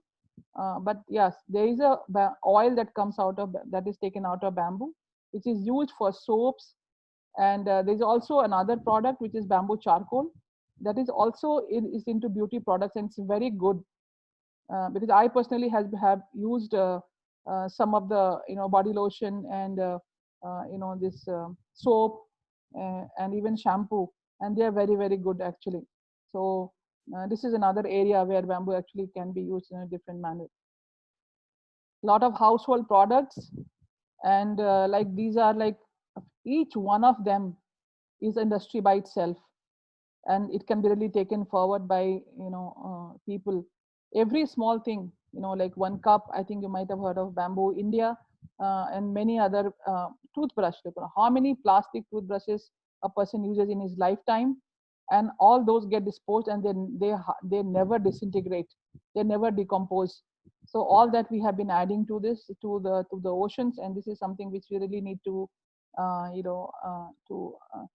to stop doing that. And for that, these are the various kinds of products in the industry. And these are a mix of what you take directly from bamboo, the round bamboo, and a composite of, and in combination with the composite bamboo, the products which Mr. Avery actually showed. So this is like with bamboo veneer, with bamboo other kind of, there are many bamboo ply which can be bent. So these are products like a mixed kind of product, which are some of them on the left side are from the composite, and on the right side, except for the toothbrushes, it is from the, or even the toothbrush, they are all from straight from raw bamboo. These are other products, lot of products. I mean, you can see different kinds of, this one in bamboo is a musical material because it's hollow, and across the world, it is being used in different kind of musical instruments, and it produces very nice, very good music. So there's a whole industry out there as well, where there are many people who have designed their own bamboo instruments. Every day, yesterday we had one band, Biryani band, which played from Kerala, India, and or most of the instruments that they had was made by them from the local bamboo out there, by those people. So like that, there are many, and there are people who are adopting different kind of bamboo instruments, and they are using, and so this is something, is another wind chimes. Instead of making it with other materials, wind bamboo is a biodegradable material, so it can be, it can be easily used for those, and there is a very soothing sound. Now, bamboo in the landscape, I would rather say garden, you can say, because landscape is a more word which is in the architecture fraternity.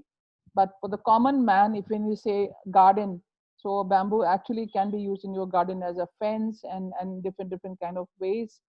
You can say you can make boxes out of it. You can do the decking, and as I think earlier also, as I shown, you can do a training of your creepers, those kind of things, and even partitions in your garden for something like that, as you can see on the top, or at the top of your boundary wall, to train a hedge, so that there's a privacy on the other side. At the same time, you are also getting breeze, and the breeze is not stopped. So these are the kind of usages that bacteria bamboo can be used for.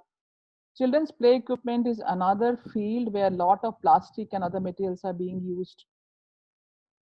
And plastic, not just plastic, I mean, steel and plastic and others, where these can be actually used. Bamboo can be used easily. And if there are extreme kind of weather conditions, we can use the composite ones, bamboo composites, to make this into play equipments. And if it is otherwise, we can have this round bamboo also to make it. And this is something which we will also teach, because children from young age, if they are exposed to natural materials around them, they probably will appreciate it much more in their future, because they are the future. We have to make them future ready, and we have to start exposing them not to plastic and steel and all these other kind of super material, what they generally try to call them, but this super material actually produced by nature.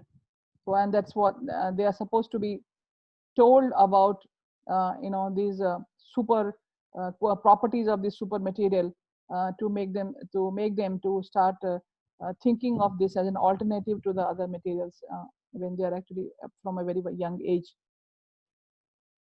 In automobiles, also industry, bamboo has made its debut in different ways in designer cars across the world, and we have even luxury cars which are using bamboo in their dashboard.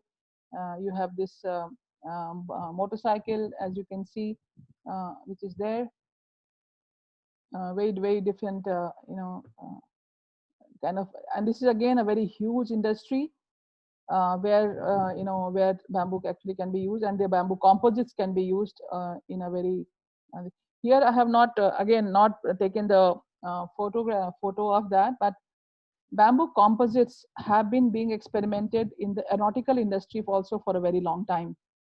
And it actually started from there in India. At least I know that NAL, Aeronautica Limited, they were working on bamboo composites, and that's from there actually it went on to other industries. So bamboo composites has a very, very bright future, as Ivory was telling. Endless opportunities again on the other side again for various products that can be there. Cycles. This is another product, and now with again Corona and with trying to cut pollution on the road and trying to use less cars, and more people are switching to bicycles. And there are many countries even earlier, even in China, even Netherlands, all these places, cycle has always been and in the villages and other areas in our country and our part of the world, a cycle is a very important means of transportation. And there are various kinds of now very exciting range of bamboo bicycles available across the world. And this lady, this is one example I have tried to show. She's Bernice, and she's from Ghana. And what she has done is that she made a bike from the local bamboo, and she started an enterprise with the women of her area, of her village, starting with her village. And slowly it has grown to a big movement and so the bikes from Ghana, bamboo bikes from Ghana is like a branded kind of a product. And the whole equation of these women has completely changed. Their economic situation has changed, their social status has gone up, and they have been able to send their children to school. So this is again one product which has actually changed a whole scenario, which actually can be, as I was telling you, that this can be, seen in a very different, as a upcoming industry, or across the world. India also, there are many people, many industries, many entrepreneurs and designers have started making. And I think this starts from 10K, that 10,000 rupees, I think, something like that. But I think more and more, once more and more people start making it, and we have more and more trained people, I think the costs probably will come down and it will become, accessible to other people as well. But this is another very inspirational story by and she got a UN award for this initiative of Ghana bamboo bikes. Bamboo has very high nutrition values, and I think many of the people in the urban areas probably never thought that in at least in India, as I know, or I did not know that it is a very Indian product. But when I started in the bamboo sector, but over the years, there are two products from bamboo that we get. One is the bamboo shoot, as Sita Lakshmi ma'am was telling, that when they are very fresh, especially in the rainy season, you get a lot of these bamboo shoots, which are which of different kinds of species, and they are used in various kinds of cuisines across the world. Again, in the areas where bamboo grows the most, and other areas as a delicacy. It is taken as a very high delicacy to use bamboo shoots, and it also has very high nutritive value, very, very good for health. And the other one is the bamboo rice, which is also very high in nutrients, but it is not as available because bamboo rice is produced when bamboo dies and it flowers. So you actually, and it's very expensive, the bamboo rice. It's a very expensive rice, almost like 10 times more than the normal rice.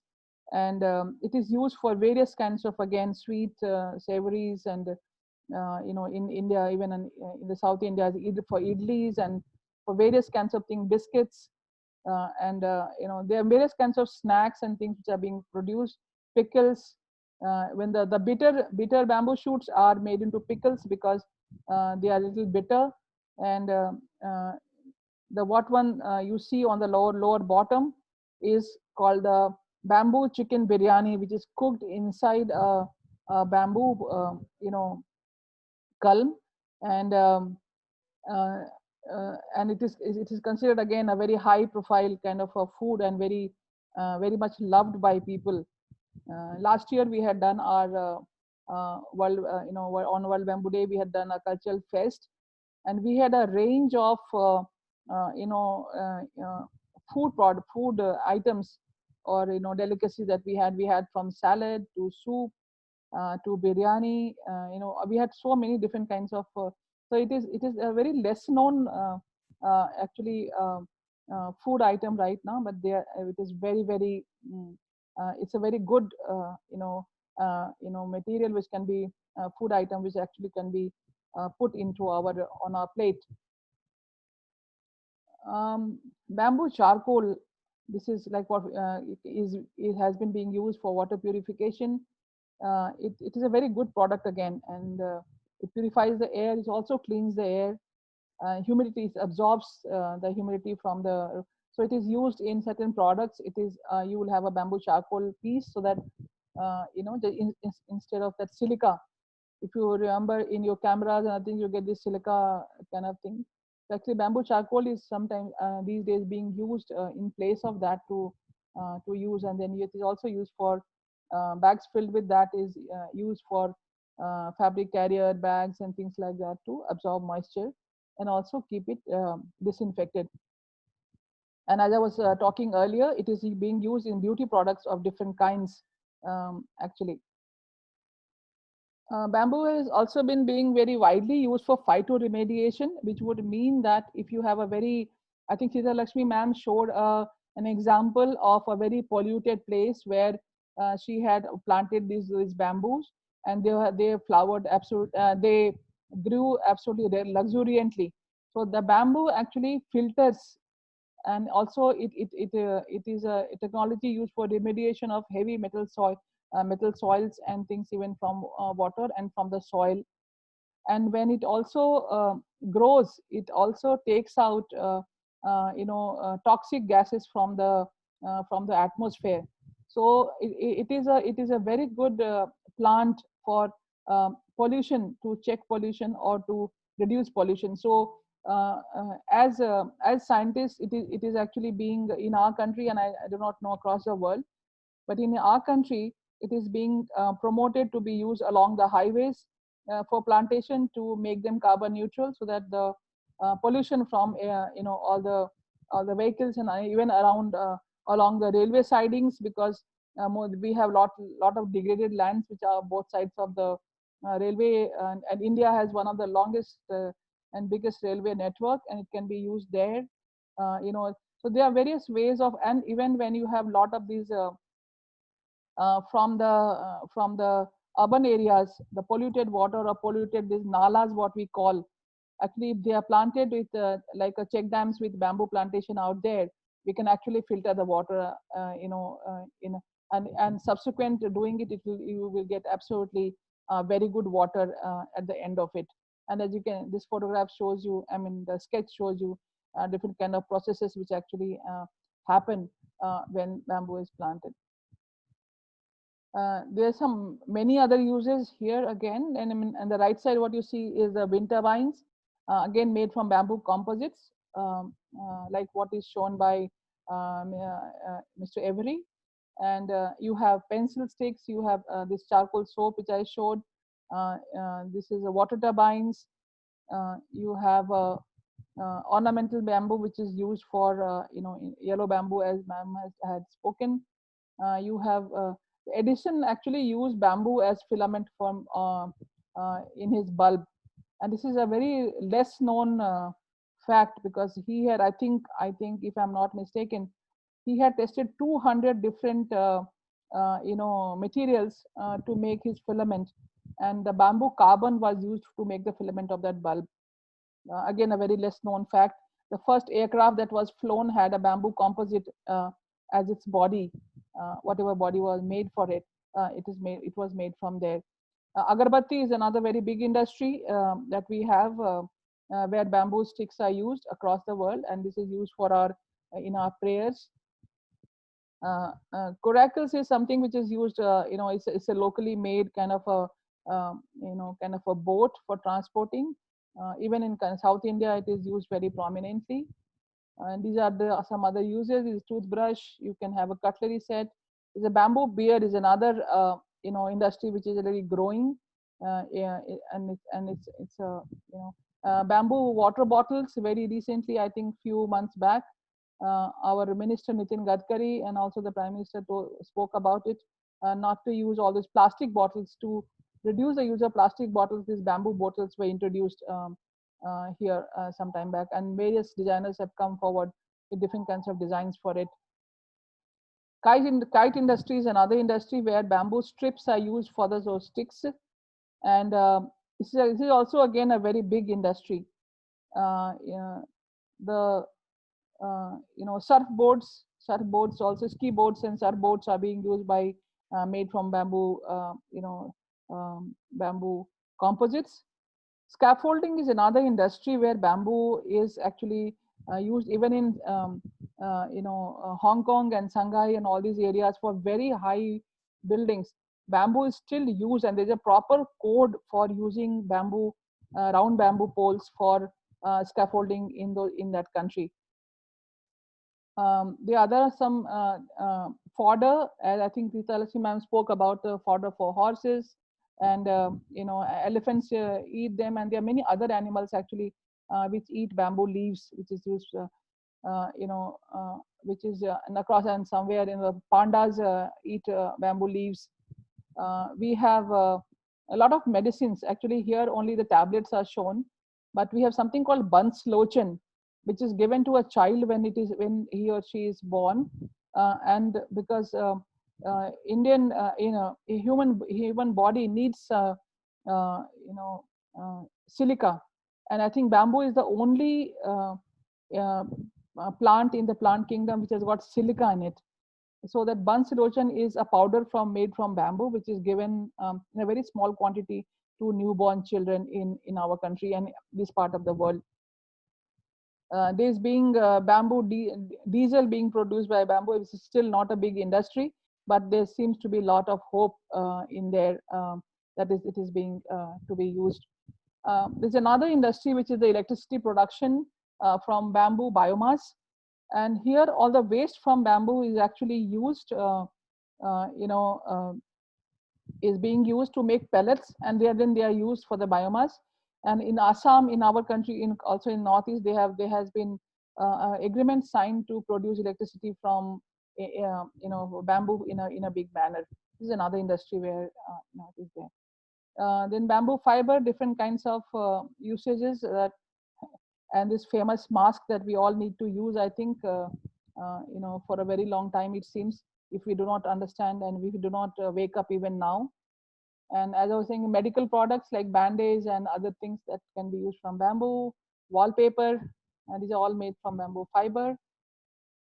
And with all this, the most important part, bamboo to fight climate change. So many industries where bamboo is touching different, different fields in your lives in every manner. Simply growing bamboo also, I'm not saying grow bamboo only, that will become like a monoculture thing. But in highly polluted areas, bamboo can reduce the pollution. Using bamboo for these products will actually affect a lot of reduction in carbon emissions in the future industries that you saw just now, and that would really help us to combat climate change and have situations in a much better manner. And this is just a simple global market share by application, where different kinds of product industry as to what is the kind of they have the the share in different this thing. And this is the top one is actually is kind of like a consumption kind of a thing, the products market size, and you have different starting from 2005 there has been a survey that was done by this a research organization, which by 2025 it's slowly growing, but yeah, it is growing there. And you can see the bottom part which is saying the Asia Pacific bamboo furniture alone, only one alone, is this is the kind of growth that actually is being seen. We have some companies. In fact, yesterday I was having a talk in the evening with the director of Plywood Institute, who was also our guest and who spoke about bamboo-based industries in India in our World Bamboo Day program. And we have very few industries as on now who are sort of, you can say, established, but still the scenario is very, very, very, very grim, and there's a lot of scope. These are some of the few industries which are there. Kerala was one of, ma'am had spoken about this mats being made by and the boards being made by Kerala State Bamboo Corporation. And I have also been, using their board for a very long time for my furnitures and all. Epitome is making bamboo, wood, but it is still not very competitive in the market to the other ones. So people are really not going for it. I do not know how to really talk about that and how to take it to that level. And we have this other Bagaluru Industries again. It is actually a paper mill. As another is a paper mill, and the other Timpac is one industry which is making those corrugated roofing sheets, but the production is still very less, and that is also plagued by various issues. So participants, there's a whole market lying out there which needs bamboo in different parts and different sectors. And we are really in need of people who can come forward. And it's not just architects, it's not just designers. We need chemical engineers, we need all kinds of professional people, scientists, and in combination with the ground, the ground people, or I would say the bamboo artisans, if they can be given training. There's a lot of need for advocacy and things to build market. And there's all, and one side market is required, another side we need skilling. Skilling is another thing. We have India is like, and probably it is a trend in this part of the world to get a lot of degrees. But what we need is a skill, because most of the people are unemployable. So who have degrees and they are doing works which are like not really utilizing the knowledge that they have. But what I would like rather to have the wisdom of the artisans, wisdom of the people who have been working in this sector for a very long time, can be utilized to skill people for the future of the bamboo sector.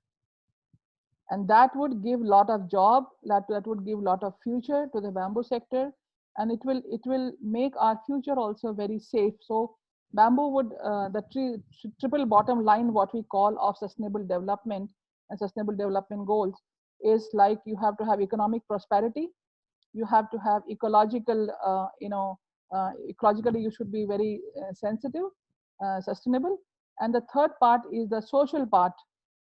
So in this part of the world, or I would say any part of the world where bamboo grows, is the focus of, and there's a lot of population growth there, and there's a lot of poverty is still there. So to take it forward, so the social improvement will happen only when we take them together on the table. They also sit on the table with us, with the scientists, with the designers, and absolutely a vertical connection between all these people actually happen. So this is something which is the need of the hour, and that's why this masterclass was not open only to architecture students or designer students. It's supposed to be for the general public and for their awareness that there is a need. There's a need of lot of interaction between different stakeholders, and to take this industry forward. Thank you so much. I think I end my.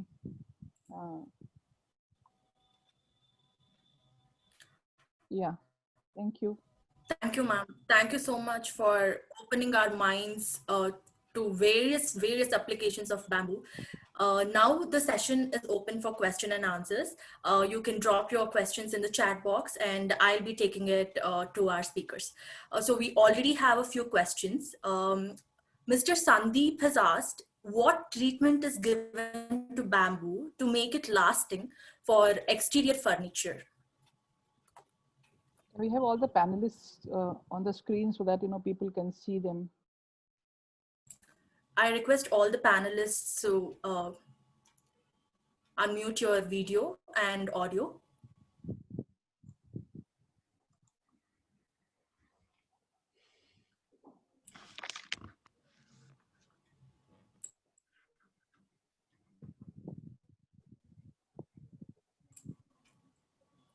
Avery is not there right now. So can you just repeat the question, Avery? Yes, ma'am. Sure. What treatment is given to bamboo to make it lasting for exterior furniture? Um, I think he spoke about the thermal treatment. I think he's already answered in his presentation. Avery answered in his presentation to make it, this thing for all of them, for the exterior usage. He talked about one thermal one, and he talked about the ceramic method. So those are the methods. So that question was answered, I suppose, I think. And we have that kind of even in India, Wood Science Institute has come up with these biocomposites where you have, and I think if Lakshmi ma'am, if I'm not mistaken, there are many other institutes which have done work in this sector. And it is like you make a waste plastic, and they have made, and with bamboo waste. So waste plastic and bamboo waste, they have tried to make this. The product that I showed was from Bangalore, and it can be used outside. And this is for the decking kind of material that I'm talking about. But if you are talking about round bamboo to be used outside, bamboo cannot be completely exposed if it is a round bamboo. It has to have a boot, and it has to have a hat. So being a natural material, it should not take, it's just like simple thing, you see your traditional houses, you have a stone base at the bottom, and then your wooden columns actually come over that. So the moisture should not be taken from the bottom. And you generally have a long overhang over wherever you are using timber. So just like the usage of timber, similar for bamboo, because they are similar kind of products, so that can be used. So you need to have that. Completely exposed bamboo will not last for a very long time. But that garden fencing and all that we are talking about, if you can use enamel paint, but one thing is first it has to be treated well.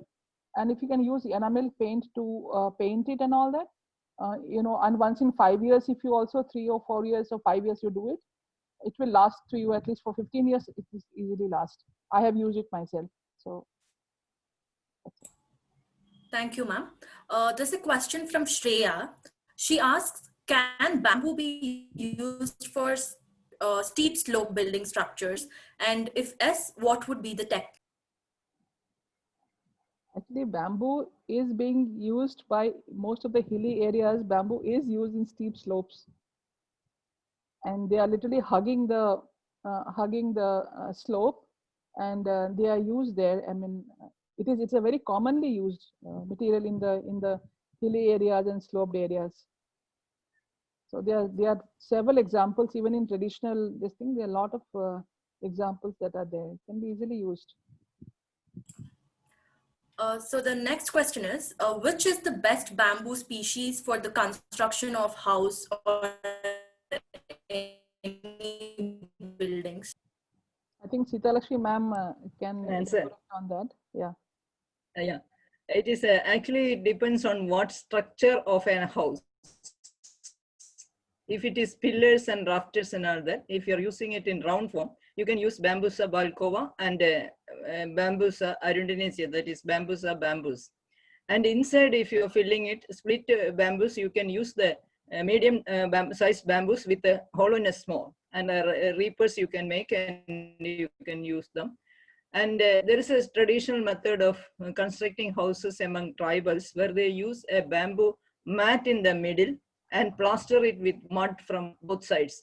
A modification of it was seen in some of the houses constructed in Attapadi. They plaster it with cement. So it stays hard and looks nice. So different type of material is used for different parts of a house. And the strongest you can get in that category is Bambusa balcova. Thank you, ma'am. The next question is from Koyal. She asks, intensive bamboo farming with artificial inputs is not sustainable with the current lack of consistent demand for bamboo from the point of farmers. What do you? Sita Lakshmi ma'am, you can. Yeah. Can I answer that? Yeah. Actually, there is a lot of bamboo plantation in private sector has come and they have found it with little difficult to sell the bamboo from the field. And there is a linking necessary between the users and the producers. And we have several projects under National Bamboo Mission, establishment of bamboo markets, bamboo depots and other. And I think this issue will be addressed. And then locally, there is good demand for many species. And they can sell it in local market now. And farmers, some of the areas, in inaccessible areas, find it a problem to get good price for their bamboo. This is where we need an attention. We have to focus. Thank you, ma'am. Thank you. So the next question is from Rashika. She asks, are there any disadvantages using bamboo in structure? I don't think, you cannot say disadvantage, you can say limitations. And limitations are there for each material. Depending on the properties and the character of the material, every material has a limitation. So similarly, bamboo also has its limitation. I was saying like biodegradability is one, where bamboo is biodegradable, so it absorbs water and it gets affected by solar radiation and things like that. So, but similarly, every material, like even iron or steel, also gets rusted. I mean, you leave it outside in about 6-7 months, it will start rusting. Cement, you don't use it for a long time, it will harden. So every material has certain properties, and we have to respect that properties, and according to the properties we need to design. As I said, I think I shouldn't say earlier days, that makes me sound ancient, but it is very true that this quick fix architecture is something everyone is talking about and thinking about, and one solution fits all. And this star architecture kind of a building with literally ceramic kind of materials in the buildings. This is something which has taken people completely away from the elements and the nature and everything.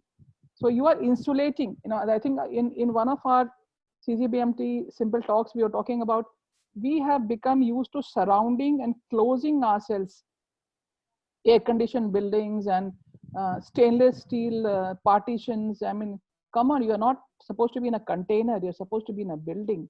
So it has to be a very and completely RCC walls in a building. Why do you need a RCC poured in wall in a building?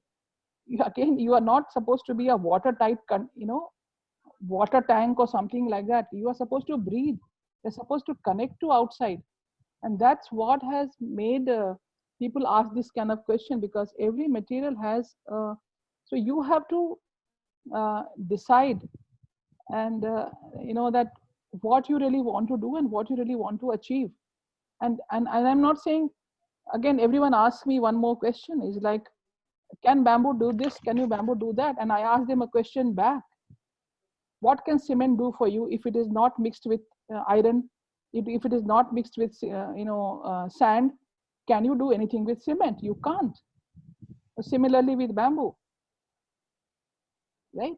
So that is the answer. Thank you. Thank you.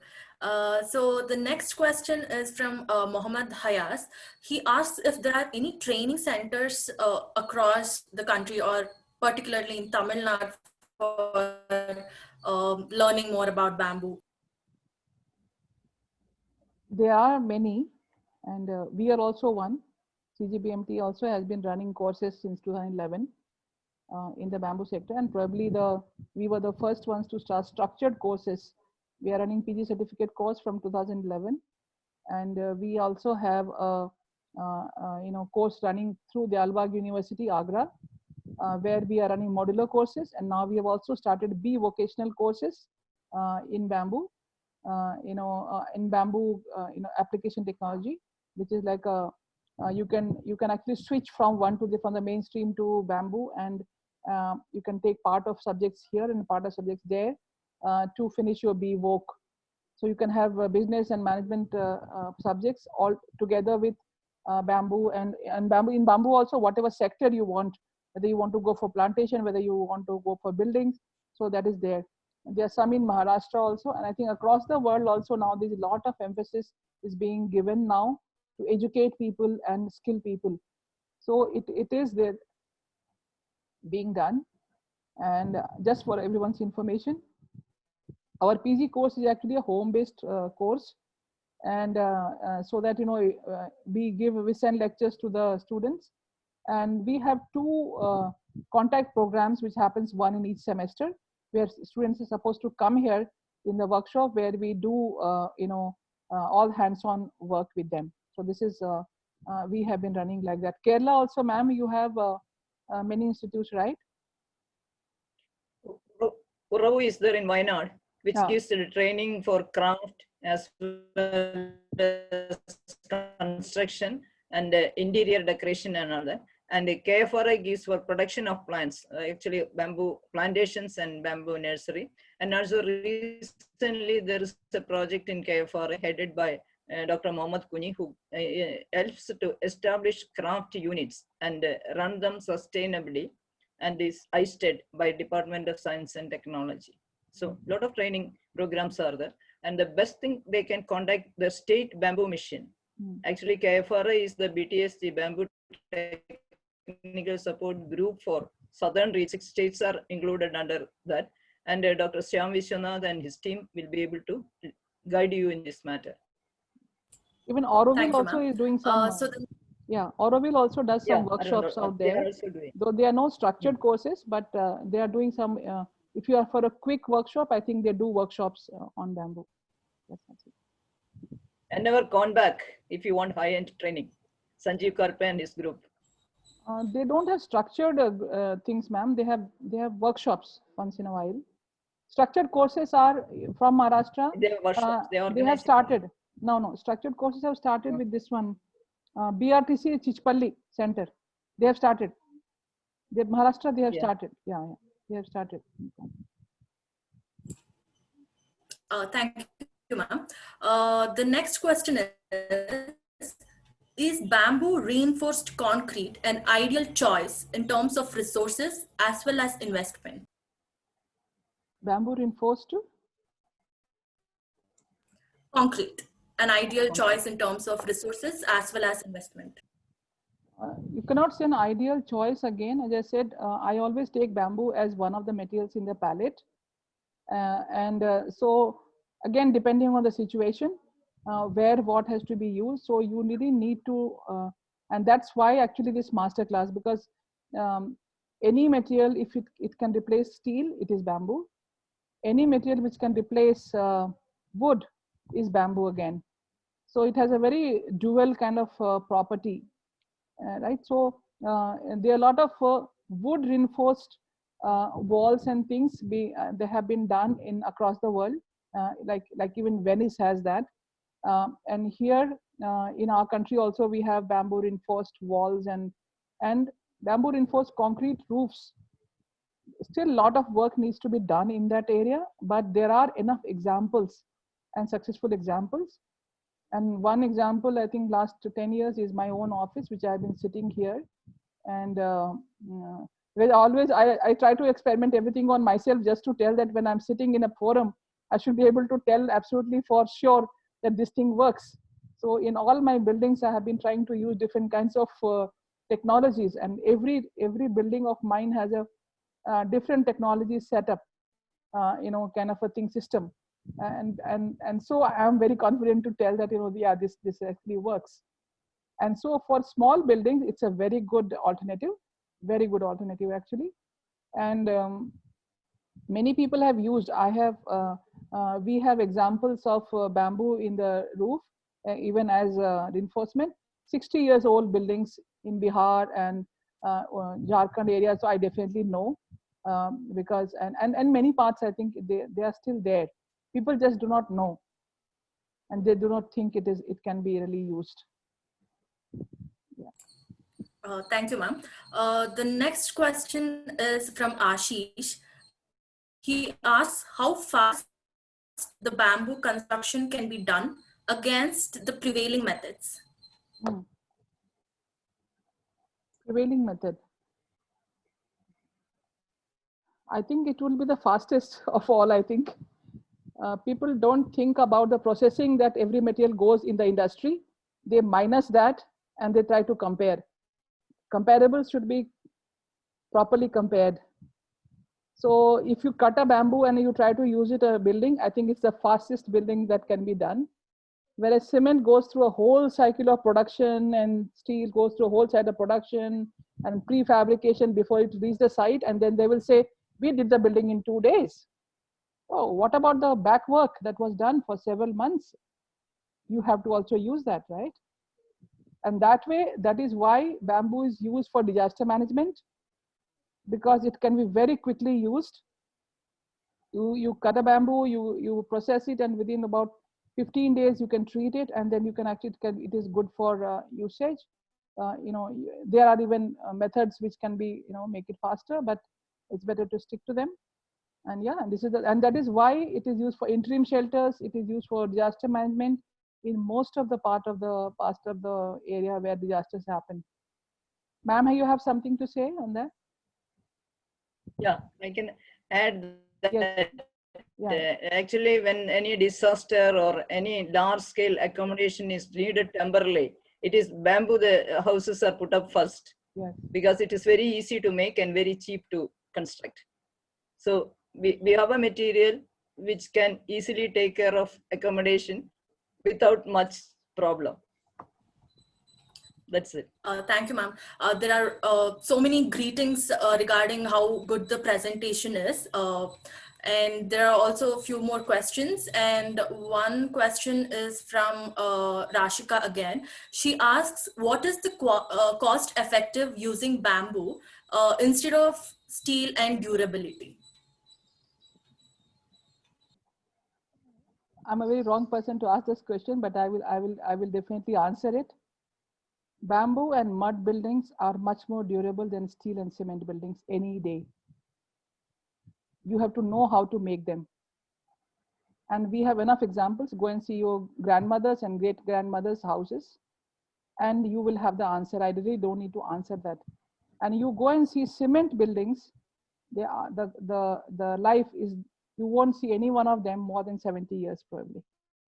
But bamboo buildings are there more than 200 years, some of them in South America 400 years, in Bangalore not 200 years. I have seen myself, and I'm monitoring a house here. So that's definitely not a question actually. So it's just a perception, because Amitabh Bachchan says, I'm sorry to be, I should not be using the names, but yeah, if somebody says that, Shaktishali cement and Shaktishali steel and all these kind of things, and so it becomes like that. So it is something which is not true. It's a myth by the marketing agencies and by all these people, as you know. They can sell you anything. They can sell you anything, and that is why. And who will sell bamboo? Bamboo is the farmer who grows bamboo. The farmer does not have a marketing budget, but Cement Corporation have. They fund architects conferences in the 5-star hotel and 5-star deluxe hotel. Who funds a bamboo conference? Hardly anyone. They don't even fund a workshop. So that's the problem with bamboo. It's a poor man's timber. That's what they think. The whole thing is, when you buy bamboo, the money goes to the farmer. When you buy cement, it goes to the company. So the economy actually has been going from a poor farmer to up, and that is why the disparity between the poor and the rich is going on growing wider and wider. The more you process something, the more the industrial involvement happens, the more unsustainable actually starts becoming. That's the thing. Sorry to say. So we have Avery Chua, sir back online. So sir, there were a few questions for you regarding the treatment that you give for the furnitures and the exterior cladding of the bamboo. So if you can address that to our audience. Well, okay. To treat the material for exterior use, I see there's a lot of interest on that. The first point is there's two methods. One of the method is by thermal treating the bamboo. So in that system, what you do is you burn away all the nutrients, just leaving only the fiber cell. And then you coat the whole fiber with phenolic resin. Now, the second method, where in order to get a lighter color, what you use is, let me see, like ceramic. If you bury a piece of wood under the soil on the riverbank, it will absorb all the nutrients on the ceramic or the soil. So that is the same concept. So what's being absorbed will be magnesium, silica, and that's what form petridic wood or fossil wood. So those are the two basic ideas I can provide. Does that help? Yes, sir. I'm sure that helps, because there were a lot of questions on regarding the treatment that you give. So thank you for that. And this is a question from Shamla. She asks, can bamboo be used in building of slabs? Does it have the strength and withstand floor's weight? Yes, definitely. Right now, even the first generation bamboo with using stick, bamboo itself is strong, it's very strong. Now, what we did also in one example is we took whole of the whole wall, but just the skin, and then recombined them together, and we use that to make the wind turbines blade. You know, those kind of blade, which is like 100 feet long, 30 to 40 feet long, to generate electricity. So that itself can be done. If based on study, bamboo fiber is actually very strong. It is much stronger than a lot of the softwood that existing. So that is an idea. Thank you, sir. What a scholarly masterclass it has been. I would like to thank all our speakers for sharing their immense knowledge with us and helping our knowledge grow as strong and tall as bamboo. I would like to thank you all for attending the masterclass webinar and making it a success. Our next masterclass will be held on 17th of October 2020 regarding bamboo selection, grading, treatment, and processing. The details of the same will be posted on our websites and social media. Thank you all. Thank you so much for your time, and stay safe. Thank you. Right. Thanks, everybody. Thanks. Panning out. Thank you. Lakshmi ma'am. I think sorry to. Yeah, thank you. Yeah. No problem. No. Yeah. It's my pleasure. Yeah. No, for every it is early morning, so that's why. Okay, bye. Yeah. Okay. Thank you so much. Yeah. Thank you, everyone. Thank you Bye-bye. so much. Bye. Bye.